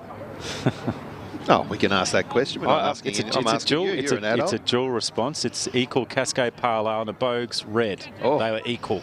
Well, they are for different occasions. As a southerner, I will admit that I think Bogues is a better drop. Bogues Red is a favourite of my mates as well. That is an outstanding mark. Brilliant mark. We'll get back to the action now. There's Lovell. Great defensive mark. Now they've just crossed this ball. Finding Gallagher. Can he pluck his instrument? He gets it further afield. It's a little wobbly once again. That kicking out of defence from both teams has been a little inaccurate, and it's resulted in a lot of throw-ins and a lot of turnovers around 60, 70 metres from goal. Yeah. Been reluctant to cross the ball or go for that short 45 kick. Slung in the tackle. Here's Mansell. They've kicked the last 3 goals here. I know they've lifted, and they're lifting in general play, and they're actually structuring better around the contest, but that one's just missed by Lovell. He took a good mark a minute ago, missed that one. Spinning around, handballs it out. Could still work. Now finds Cox. Cox misses. What's the go with Lovell and his mouth guard? Has he got it in? He's one of those boys, he looks as though he's got it halfway out. He might be similar to Steph Curry, the guard for Golden State Warriors, who spends most of his time chewing it. Right. Now, mark taken here, so the NTJFA have a go again. Henry Cox will be disappointed he missed that opportunity a few moments ago. Well, this is what they didn't do. They just weren't getting it down there. Yeah, and they weren't holding it in, were they, Duff? And that kick out, they're putting a bit of pressure on the player, relieving the ball for the South, and they're going to have a chance for a shot on goal. It's a long way out. It's a good kick distance-wise, but it's to the left and a minus score. So the game has changed here. It's 2 kicks a difference. 51-39 on the Jackson Motor Company scoreboard. But the indication of the game of play is that. Making some mistakes. Kenwell, he'll get it back here again. Kenwell handballs it off. Finds Wallace. Wallace, Kenwell, Cox. Tight in the pocket. He's kicked a beauty. A little bit of excitement around the ground. Well done, Ty. Good boy. And Ty Kenwell, the captain, has kicked a splendid goal. And let's see on the Mood Food replay. It was a clever handball. Very tight in the pocket. He did have a little bit of time, but I can tell you what, that's not an easy spot to kick goals. And Kenwell just showing it how it can be done. Look at that. It's a kick the difference, Martin Duffy. Oh, 4 in a row to the Northern boys. Game has really turned around, and we kind of expected it because the first 15 minutes it was dead level in relation to the game. North just fell away in the back half of the quarter, and the Southern Footy League dominated that second quarter. But the last 10 minutes, it is completely and utterly as Jones runs out for the North. Completely utterly NTJFA. It's going to go to the back of the pack, nearly grabbing onto it. It's going to be another one. No, he's missed. Then it's going to be Griffiths. Griffiths tackled, wonderful tackle. Needed to be a tackle. Dragged to the ground is Harry Fisher. He wins it for the South. Intensity, skill level, it's all lifting here. Fisher handballs it off. He might get it back again. That's a terrible kick. And it's going to be behind. Sam Talbot misses one. Oh, that would have put him level. Make a note of that one, Jerry. He had some pressure running on him, but he had a man, look, on his right-hand side, right there with the helmet on, the captain. Kennel. Who, oh dear. Well, that's another turnover. I think it's gone on the old-fashioned pear-shaped here as Morton Polden. He's marked that he's going to be second shot on goal in the last couple of minutes. His last one sailed to the left. He had no problems with the distance. So expect if he makes contact close to that last kick, he will get the distance. So it's a matter of accuracy from 45. Got it. It looks delicious. It's a wonderful little entree from Tyron Morton Polden. And they have managed to hit the front by a point. That's about 7 minutes of footy. They have dominated and have kicked 5 straight. Hey, there you go. Oh, just what the game needed, wasn't it? Absolutely did. It was all the South until they got that late goal. And now what have they kicked in this quarter? 4 in a row? 5 in a row. In this they were quarter. 25 points the difference. 25 points down. It's been a cracking quarter of footy. NTJFA, all the running going to the left-hand side of the screen. And now we're just getting the 666. You can see on the other side of the ground. Now they're getting it right. Henry. There it is. Jaden McHenry. Look, Martin Duffy is delicious. He's excited by that. And he turns to his left and pans out. It is producing some good football. And it's not just that as well. It's some good players, some good coaching. Didn't dispose of it. Good umpiring. Stacey. Now, Stacey's played on here. Now, that's got to be holding the football. Or maybe he should have brought it back. Maybe a fair enough, evened out. Morton Polden starting to get into the game and be an influencer. He's got a long kick on him. Kicks it up to half forward. Brilliant defensive mark. He's taken a couple now. Yeah, he's very steady, isn't he? Yeah, he's kicking's not always up to it, but Savendra now has it. Defensive side of half back. Waits, chips. That's okay. Finds Deweese. I hope I'm pronouncing that right. It's I think his first touch. That's a good mark. Coming to back, Ned Ward. Had a really good first and second quarter. Ward goes short. Okay. Clever handball. Stacey, tight in the pocket, coming back. The response is outstanding. And the crowd are making some noise here at North Hobart. The players are into it. We're into it. And it's a close one. He'd be commentating that one, wouldn't he? I reckon he might have been in his mind. Is that level? Just see the Mood Food replay. See, from 45 metres, he was pushed to the right, and it just kept coming back. Some good contact on the ball, and they loved it. Great steadying goal. It was. Ned Ward comes in and gives a big bear hug. So late in this third quarter. So with that run on from the NTJFA, it's been halted for a moment. Certainly the metrics have been halted with that goal. And they needed a steadier. North go forward again. Oh, brilliant. That's the genuine clever from Griffiths. I don't know if you necessarily will see this on the replay. He made just a little bit of body contact. He got a little bit of distance and from the defender, and he's able to get the mark, and gee, this will hurt. A response straight away. So this will be his second if he kicks it. It's to the right. It's not far. It's good. It's a goal. And NTJFA respond. Uncongested football is good football. You know what I love saying too, Martin Duff? We've got the close one. Well, I think we've got the only one on in town. We've got the only one. That's irrelevant. No, it's actually a state game, isn't there, today? There is a state game today up at York Park. York Park, is it? Right. Yeah. UTAS. York Park, mate. York Park, right. The line is prominent in Vermey. It's everywhere. And it is up on the building there, but York Park, thank you. Right.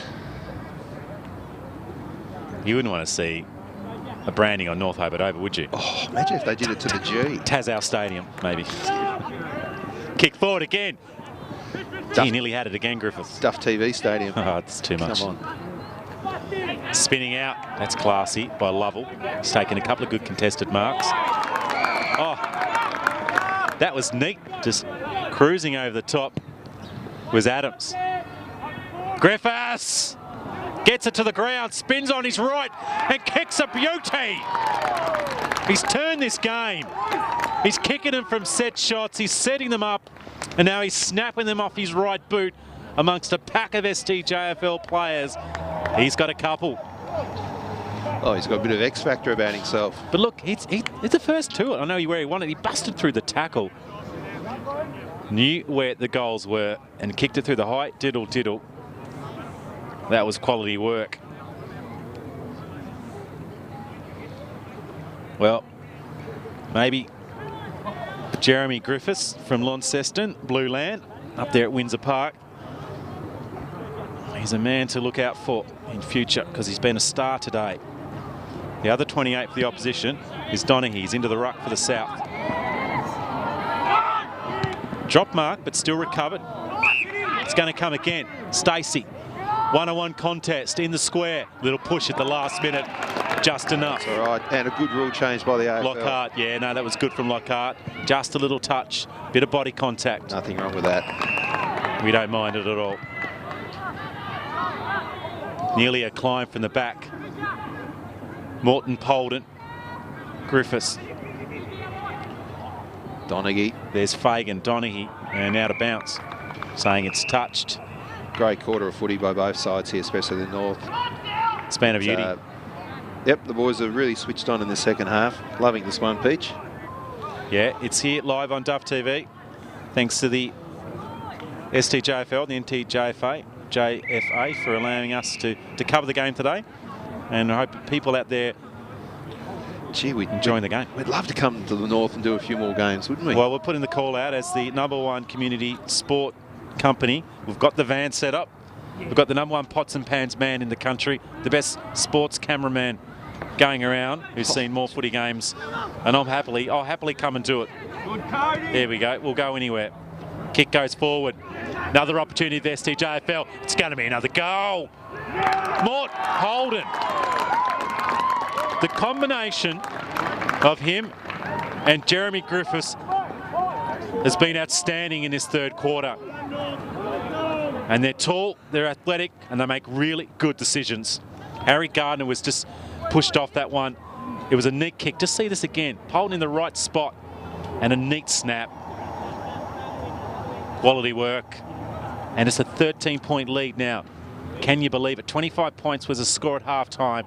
It's now past 2 goals late in this third quarter. What a turnaround in this game for the North. And I'll tell you what, I'm going to rush down and listen to the conversations at three-quarter time to get an idea of how the STJFL are going to get back into this one. They've certainly got plenty of class, but they're getting beaten as Jack Adams, Golding. And fiery little contest down there. It's the last man up, passing the ball back to the umpire. Late in this quarter. In fact, it's very late in this quarter.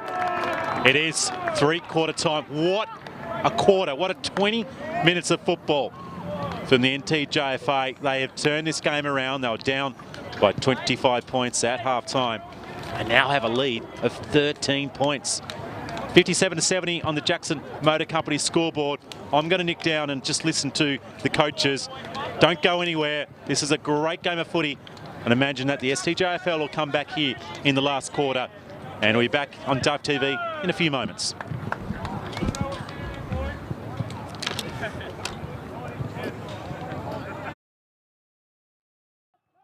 In fact, the scores are level, so 26 points the difference is the margin at half-time, and it still is that margin. Now, this is interesting. He's kicked it to himself. He's done it deliberately. That was neat. He's going to get a handball back. Had nowhere to go. McClawley there. A couple of possessions and a really good kick. Behind the ruck, we just see him floating in from the side, and it was in the end probably a little too easy. No contest and no contact from Harry Fisher. And now he's got a chance to respond and bring this. Well, I'll tell you what, it's a goal, and he stabbed at it. I think he may have had the wrong club there, but he managed to do the job. Well, he'll get it here again. He was under some pressure, though. Kenny, back to right. He's cutting it off is McHenry. So the long locks are working. That's a clever handle. Need to turn.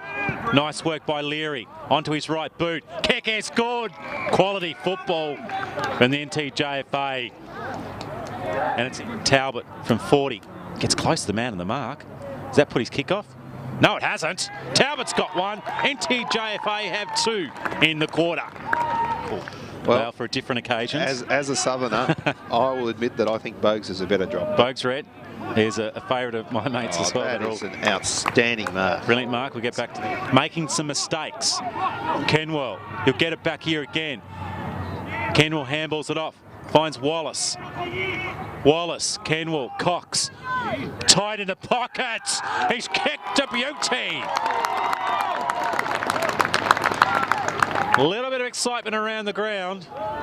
No, he's missed. Then it's going to be Griffiths. Griffiths tackled, wonderful tackle. Needed to be a tackle.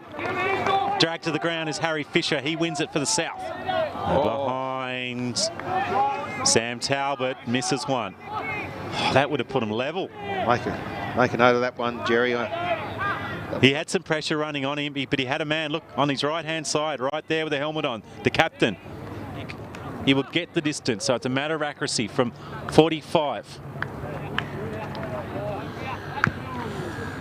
Got it. It looks delicious.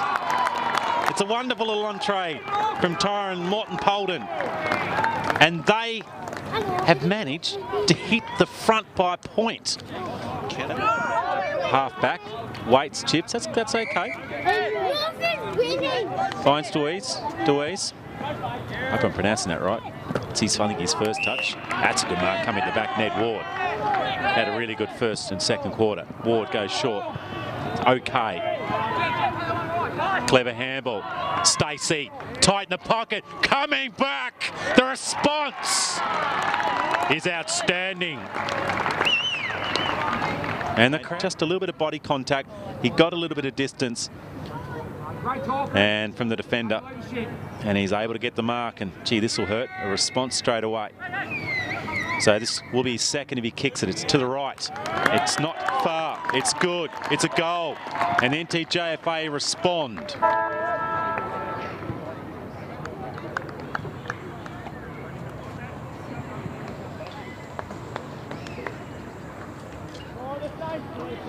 Well, she was pumped up out there at three-quarter time. Last quarter. Game on the line. What do they say out of the South huddle? Boys, wake up a little bit. It was sometimes you just look at the facial expressions of teenage kids, and having worked in the education space, you can tell they're not listening. They weren't listening. Oh, really? Not that they weren't engaged, but you can just tell that it was more about just motivating them. You've really got a contest on their hands, but I tell you what, the NTJFA reckon they get an early goal, they'll scare this game out of the South, and they were really trying to fire it up. Stacey, can he get an early goal here? And it's going to be Mark. It's clever.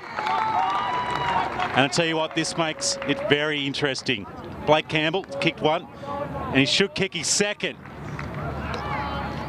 That player surely came across the mark. Has to have come across the mark. Can we see a replay, Jero? Wow. He looked like he was several steps.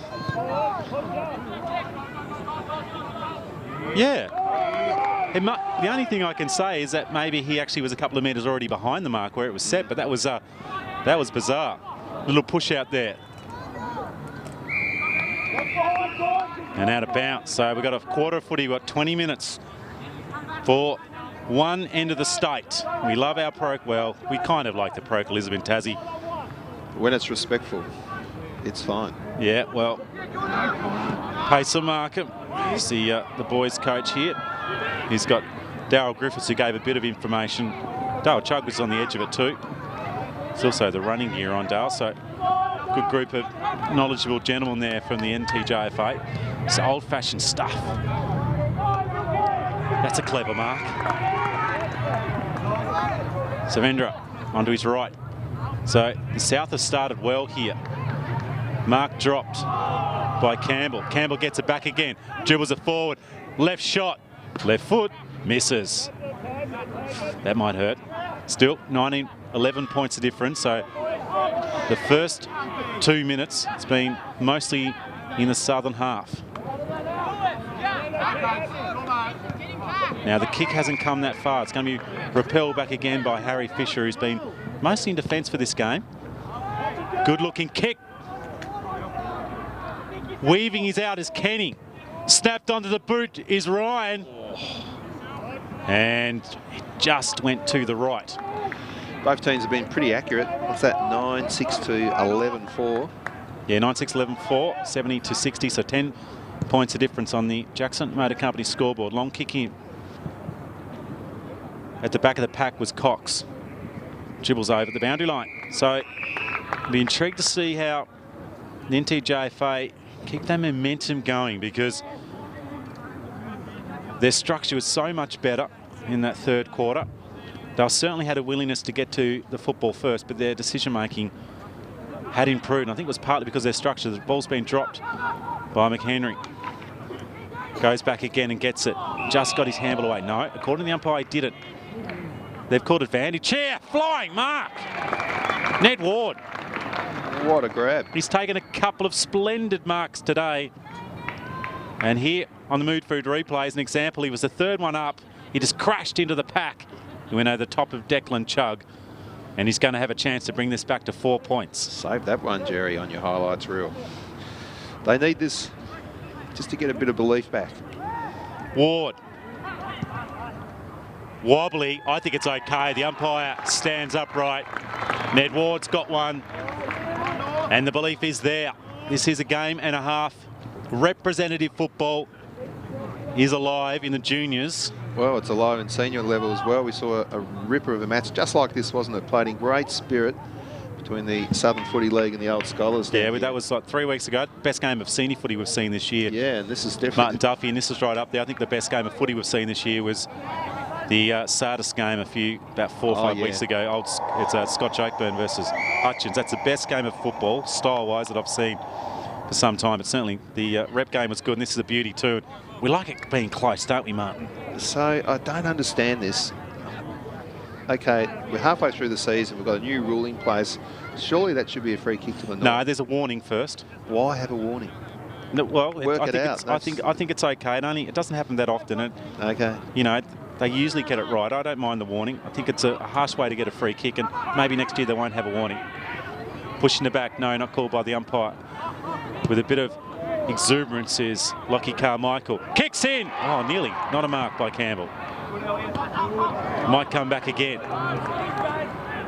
Chase on here. Ducking himself down. Throwing it away was McCauley.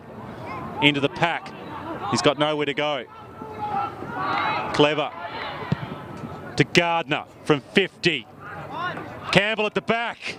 Spills the mark and a minor score. Game on. The NTJFA, and once again, like the second quarter, really struggling to find a way through this forward line pressure. So again, a long kick to the tiered side of the ground. It's going to come back again. I thought that might have been a mark to Lovell, but he just spilled it at the last minute out of bounds. He's had a good game, Lovell, at centre half back. He's been really good. He's got a good body shape too for that position. Fairly athletic, got a good jump, good set of hands.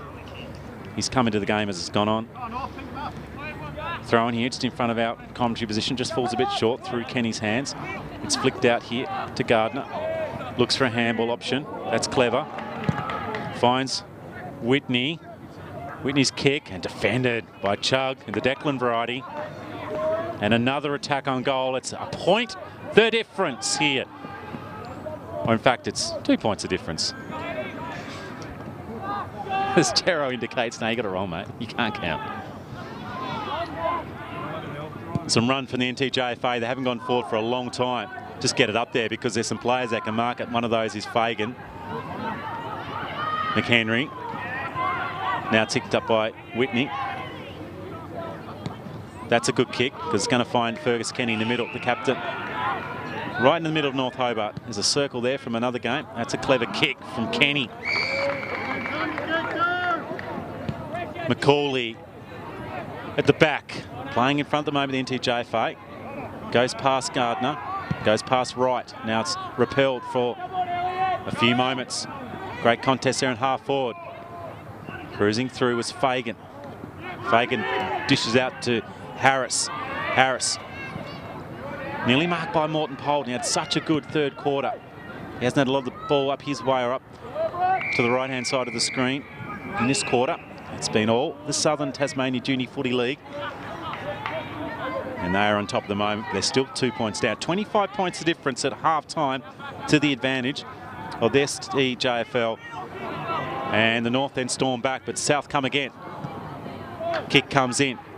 Left hand of Samuel Wright, the VC. Carmichael, right again, taps it in front of himself. Blake Campbell lays the tackle, and the umpire will say, it's mine, gentlemen. I'm going to have a throw up. Have a breather. Let's see who has the legs to run out this game.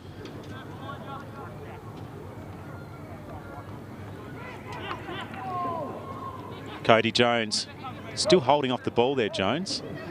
Might have been tangled up there. Poked it through that little gap. Finds Campbell. Campbell goes again. High tackle laid on Wallace. That's a good handball. That's this next kick needs to be right. And it was sloppy. More composure. More practice needed to be under pressure. McGann turns around. Clever pickup. Some run now. Here come the South. Kicks around 35 metres. Just had the better position, Ned Ward, but he just couldn't get in. Picked up by Kenny. Kenny turns, runs to 5, kicks the goal. Southerners hit the fronts. Fergus Kenny's second goal for the game. He got the first a long time ago, it seems now, and we'll see on the Mood Food replay. Front and centre is usually the football description. There he is at the front of the pack. Had a little sneaky look, straightened up. Easy goal in the end, but a bit of class from Fergus Kenny and a nice celebration. Well, another momentum swing. Incredible, isn't it? 4 points now. So I think it was 5 in a row for the NTJFA. And that's 3 in a row for the STJFL. Just unable to string a couple of decent possessions in a row. And they come again. McCauley to Kenny. Kenny's kick is pretty good. Had a couple of players there in a good position. Just ferocious, isn't he? Right. Right. Clever. Better than clever, Samuel Wright. The magician. And Ned Ward with a chance to extend this to 2 goals. And I would like to see what the response is from the NTJFA coaching staff. Ward in, goal, yes. Oh no, hello. That wobbled across. Did fade. I thought that one was through, optical illusion and a behind. So that was a lucky break, but a really clever build-up by Samuel Wright. Once again, it was his strength, ability to stay on his feet. But then once he had the footy, his decision-making, he decided to go short and found a player in a better position. There's it again. Good tackle. Look at him, always looking to find players in a better position. Whitney, Carmichael, kick. And they're peppering the goals. But they're peppering them unsuccessfully at the moment. And another minor score. But it's got out to 6 points, Martin Duffy. Yeah. They need a goal steady here, yeah, they do. North. The momentum's gone right back with the South. It's gone out of bounds in front of Brandon Leary.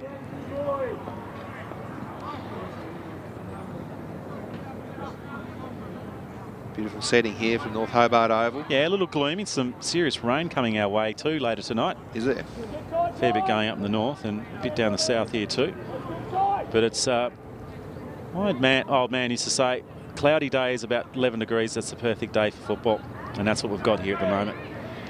Just a fraction along the grass. That's the only thing that makes me a bit inquisitive. It's usually not the case here at North Hobart, and it's out of bounds.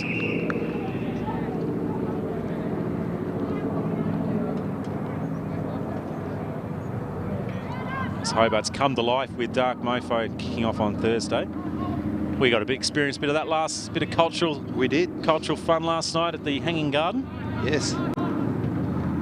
Thrown off that one was Ryan Clark. NTJFA might get it back here. That's a fabulous tackle. That's holding football. Of course, the artistic director is Lee Carmichael. It's Lockie's dad. Yeah, well, right on cue. Good kick in. Stacey running back. Clever Stacey. Looks one way. Had a chance to handle to Kenny. Doesn't matter. He does it himself. Tyson Stacey, the vice captain, kicks a beauty.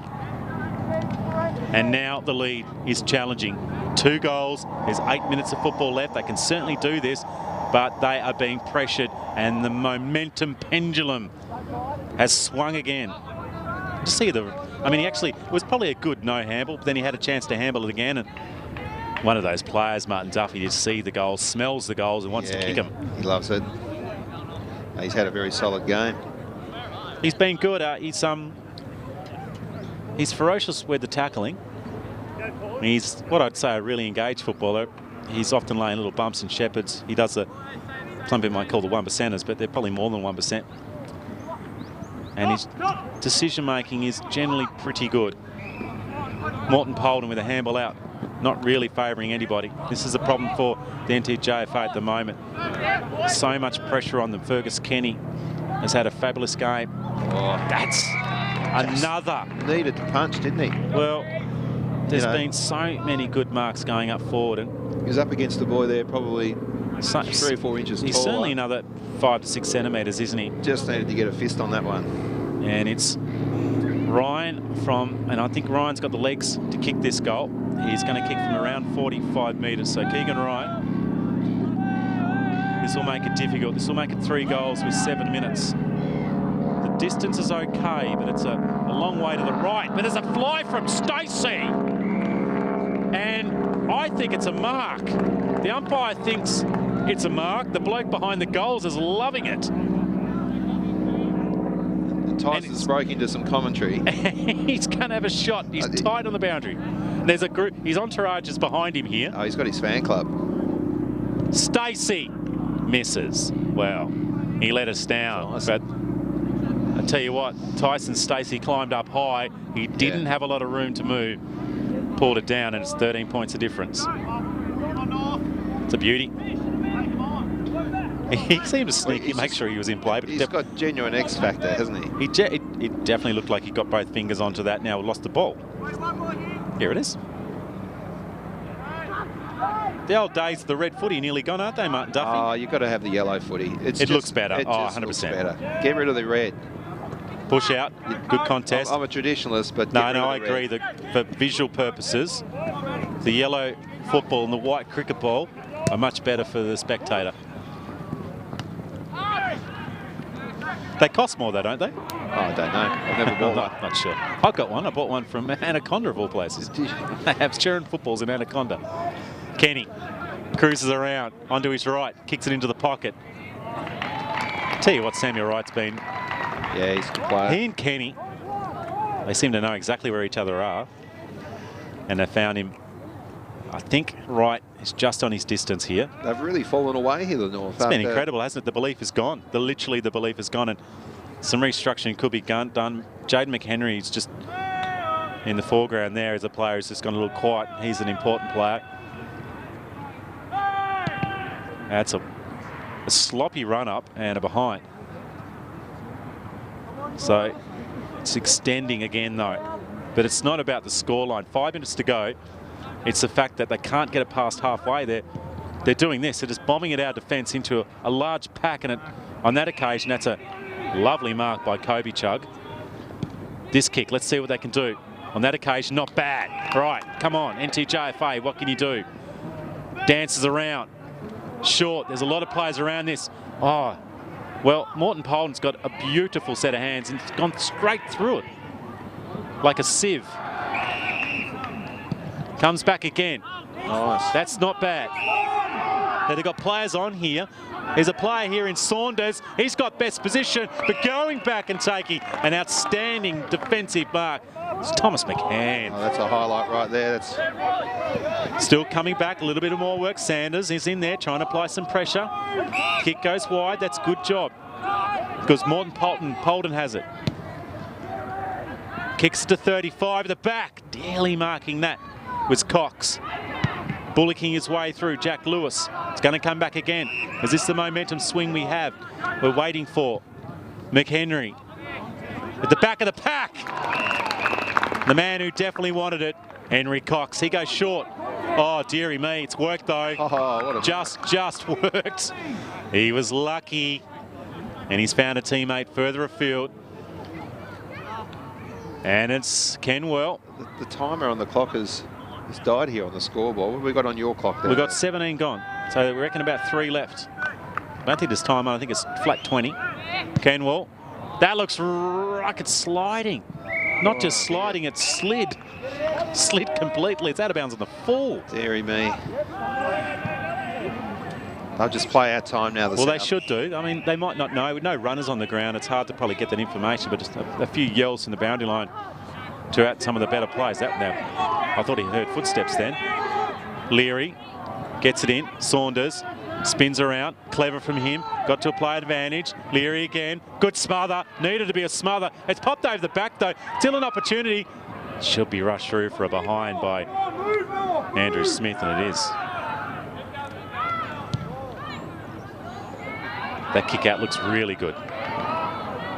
Mark dropped. He's got 3 to beat. Well, he beat 3. That might have been holding the football. The umpire said play on. McHenry slaps it forward. McHenry again. Now it's tackled late, and that's good. Just when the Northerners needed to lift, they have. It's 2 goals the difference. There's 2 minutes left. And the NTJFA have got a little momentum swing, but it may be too late. Ruck contest. Too easy over the back of the pack from Donaghy. Clever. Tilly. Might come back again though. Oh, gee, tackle needed to be laid then, and it was. Nash Digney just thrown off the football and out of bounds with 1.5 minutes left. It's 12 points of difference. It's been an outstanding NTJFA third quarter, but it's been all the STJFL in this last. And their momentum is maybe enough to get them across the line. That was the what was that? The lady singing there. It was something. I found it uncomfortable. I think the game's almost done here. Yeah, we've lost it in the commentary. That's bizarre. Yeah, 19 there. Fisher just trying to hold it up. McHenry gets a handball out. The ball's just kicked high into the air at North Hobart Oval. Pack of players forming around that one. Neat play by Edward Wright. Ball, says the umpire, come on. Now he's gone one way. Now looks up further afield. Kicks to 1-on-1. This should be a mark to Griffiths. Geez, he's good. He's hardly had the ball down there. He quickly goes back. I think he knows there's not much time left on the clock, and there's obviously the clock doesn't stop either. And he's kicked a goal. Oh, damn. Hit the post. A draw would have been fitting. Well, I think I think it's deserved. I mean, it is close. What a great game by these boys. It's been a ripper. We've enjoyed every moment of it, but I feel like the siren is only moments away. Let's see if the man on the score clock, or the woman for that matter, is on the money here. They're still playing on though. We're not really sure. There it is. And it is a win for the South. The pride comes south for the intra-state under-16 representative football. 83 to 72. It was a fabulous contest. It rocked and rolled, ebbed and flowed like a Game of Thrones episode. I didn't know who to go for. I was neutral, Martin Duffy. I'm a Tasmanian, mate. Footy was the winner there. You love that quote. Oh, that was. It was, and we saw some stars, and there's probably one of the most influential players on the ground, Fergus Kenny. We'll quickly go through some of the goal kickers. Kenny did have a couple. Tyson Stacey kicked a beauty in that last quarter. He kicked 2. Ryan kicked 1. Macaulay, Campbell, they all had contributions with the scoreboard. And for the NTJFA, the only multiple goal kickers were Morton Polden and Griffiths, who had that shot late. They kicked a couple each in singles to Talbot, Saunders, Zane Fagan, Kernwell, the captain, and Declan Chugg from North Launceston. Handshaking all around, but it really turned in that first 5 minutes of the last quarter. They only got 1 goal on the board. They were down by 13 points at three-quarter time, the STJFL.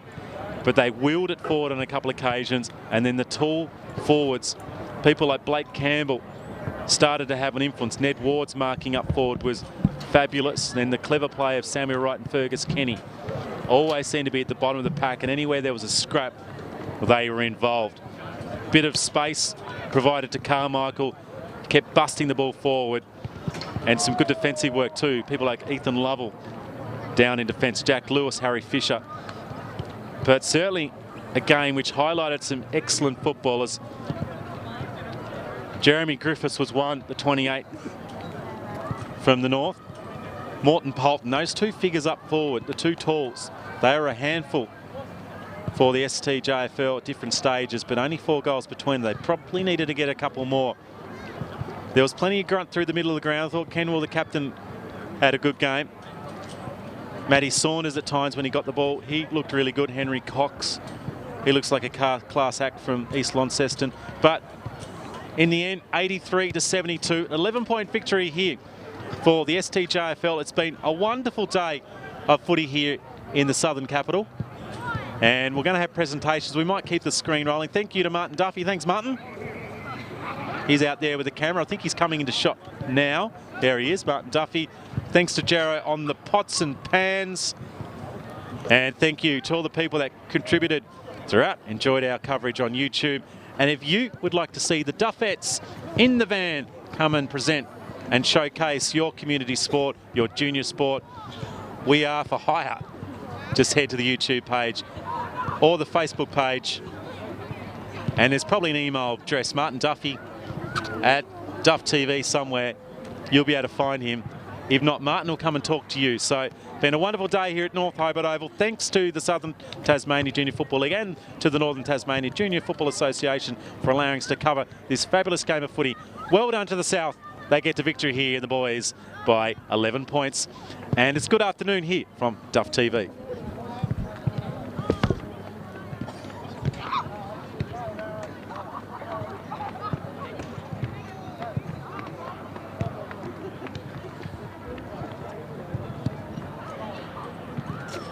Good afternoon, ladies and gentlemen.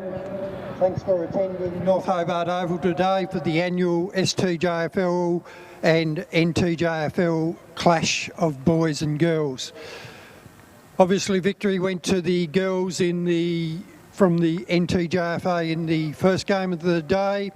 Congratulations to the South on winning the boys' games. Well done to the STJFL. Commiserations to the NTJFA boys on just falling a little bit short, but boy, what one hell of a game it was. So both teams can hold their heads high on a very well fought out game. I'd now like to invite Jim Horn from the STJFL to say a couple of words. Thanks, Tony.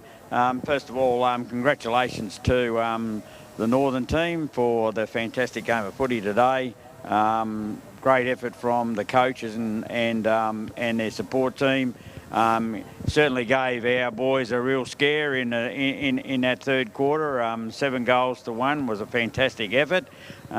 Just a little bit unlucky towards the end. Our boys came good in the last quarter and kicked a couple of goals and got in front. So well done to the STJFL. And like I said, well done to the NTJFA. Thanks to all the parents from up north that came down to support their boys today. A great effort from you lot to make that trip down here. This has become a traditional game for us, and I made the comment before, it's been I think 5 years now since the Northern team has managed to take the shield away, and looks like it's going to stay down here for another year. So hopefully when you come back next year, you will walk away with the shield. So it was a great game all over today. Our boys, I'd like to thank Adrian Goodwin for the fantastic job that he's done with the boys down south here, and his support crew as well. Great effort, Goody. And look forward to the same happening next year. Hand over to Paul. Thanks, Jim. Yeah, I think Jim just about said everything. He's covered a lot, certainly from the NTJFA point of view. Well done, boys from the south. It was a great game of football, actually. In the years I've been watching rep football, I think that could be about the best one, actually. So that's good. To our boys, well done. Be proud. For many of you here, it's probably the last. Certainly the last chance you have to represent the NTJFA and the Southern League in the junior football. So wear your jumpers proud, and you've certainly done us proud today. To the parents and the coaching staff on both sides, Pacer, Daryl and Dale from our coaching staff, thanks very much, guys. And again, thank you for the Southern League and everybody for supporting it and your hospitality. Thanks, Paul. I'd now like to invite the NTJFA coach, Pacer Markham, to come forward and say a few words.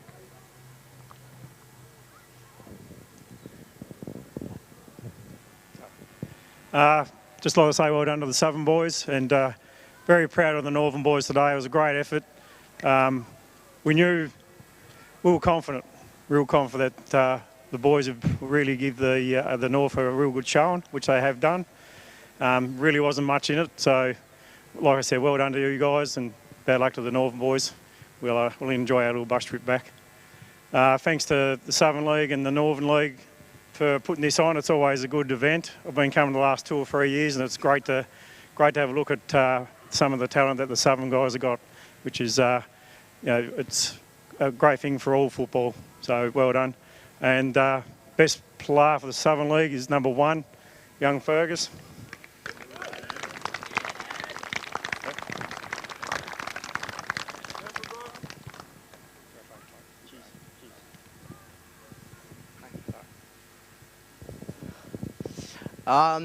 Just a big thanks to the Northern boys. Thanks for coming out. Obviously, pretty close game. It was we were shocked when you came out in the third quarter, but we brought it back, and great effort from our Southern boys. And cheers, Goody and the coaching staff and everybody that came out and watched that. Thank you. Thanks, Fergus. Now I'd like to invite the Southern coach, Adrian Goodwin, to come forward and say a few words. Thanks, Tony. Congratulations to the Northern guys. A lot of character shown. To pretty much will be out of the game for most of the first half, but then really to come on strong in that third quarter showed a lot of character. I said to our boys at half time that we're going to cop your best efforts in the first 5 minutes, and if we could weather that storm, then we could kick away, but that wasn't the case. We didn't respond. Your pressure, okay, and the way that you played your footy was outstanding, and you certainly deserved the reward you got in that quarter. But once again, the character came back from the south. Fantastic effort to work our way back into the contest and get the result at the end. Congratulations to Pacer and the Northern coaching staff. Also, congratulations to the Northern Girls. You've got a bit of a dynasty on that. The standard of that footy is getting better and better each year, so congratulations. Thanks to all the mums and dads that have come along and given support to this. It is a great game. Any opportunity to play rep footy you want to jump at, and I understand from this game we'll select our squad from the North and South combined to take on the State 15s in the coming weeks. So, and that'll also give you guys another opportunity to get yourself into the talent pathway, into the Devils program, which is something you really want to strive and aim for. So it was a great day for footy. Congratulations to both teams. It was a really great contest. Our coaching staff judged Henry Cox from the North as best player.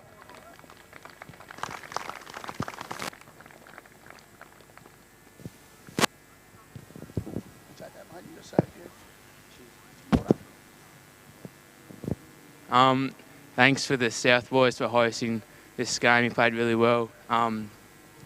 Thanks to the North Boys. We weren't happy with our first half efforts, and that showed with the scoreboard. But I was really proud of how we came out third quarter and really came back and got in front. But South Boys were too good in the end, kicking away at the end. Cheers. Thanks, Henry. Now ask the two presidents to make a joint presentation of the shield to the Southern coach and captain. So I'd ask Fergie to come back up as captain to share the shield with Adrian as coach.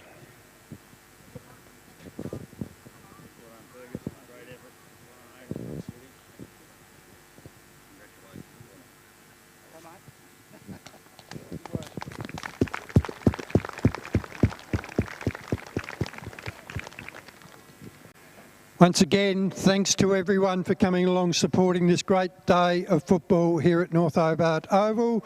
The STJFL looks forward to travelling north next year for the annual game. Thanks everyone for coming along.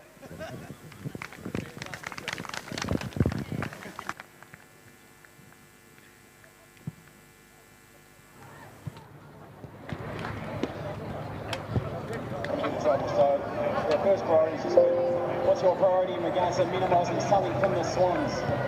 Well, frankly, we don't have the 9 shots. Andy, the last couple of times we played, I think 8 round 1 last year, and we had 2 goals 7 last time we played. So that's a bit about supply, and it's a bit about how we defend as a team. Goal here, and it's going to be Mark. It's clever. And I tell you what, this makes it very interesting. Blake Campbell kicked one, and he should kick his second. That player surely came across the mark. Has to have come across the mark. Can we see a replay, Jero? Wow. He looked like Andy. Chair, flying mark. Ned Ward. What a grab. He's taken it. Real. They need this just to get a bit of belief back. Ward. Wobbly. I think it's okay. The umpire stands upright. Ned Ward's got one. And the belief is there. This is turns around. Clever pickup. Some run now. Here come the South. Kicks around 35 metres. Just had the better position, Ned Ward, but he just couldn't get in. Picked up by Kenny. Kenny turns, runs to 5, kicks a goal. Southerners hit the fronts. Thrown off that one was Ryan Clark. NTJFA might get it back here. That's a fabulous tackle. That's holding football. Of course, the artistic director. Thrown off that one was Ryan Clark. NTJFA might get it back here. That's a fabulous tackle. That's holding football. Of course, the artistic director is Lee Carmichael. It's Lockie's dad. Yeah, well, right on cue. Good kick in. Stacey running back. Clever Stacey. Looks one way. Had a chance to handle to Kenny. Doesn't matter. He does it himself. Tyson Stacey, the vice captain. Kicks a beauty. Egan Ryan. This will make it difficult. This will make it 3 goals with 7 minutes. The distance is okay, but it's a long way to the right. But there's a fly from Stacey. And I think it's a mark. The umpire thinks it's a mark. The bloke behind the goals is loving it. Like a sieve. Comes back again. Nice. That's not bad. Now they've got players on here. There's a player here in Saunders. He's got best position, but going back and taking an outstanding defensive mark. They come back again. Is this the momentum swing we have? We're waiting for McHenry. at the back of the pack. The man who definitely wanted it, Henry Cox. He goes short. Oh, dearie me, it's worked though. Oh, just worked. He was lucky. And he's found a teammate further afield. Feel like the siren is only moments away. Let's see if the man on the score clock, or the woman for that matter, is on the money here. They're still playing on though. We're not really sure. There it is. And it is a win for the South. The pride comes south for the intra-state under-16 representative football. 83 to 72. It was a fabulous contest. It rocked and rolled, ebbed and flowed like a Game of Thrones episode.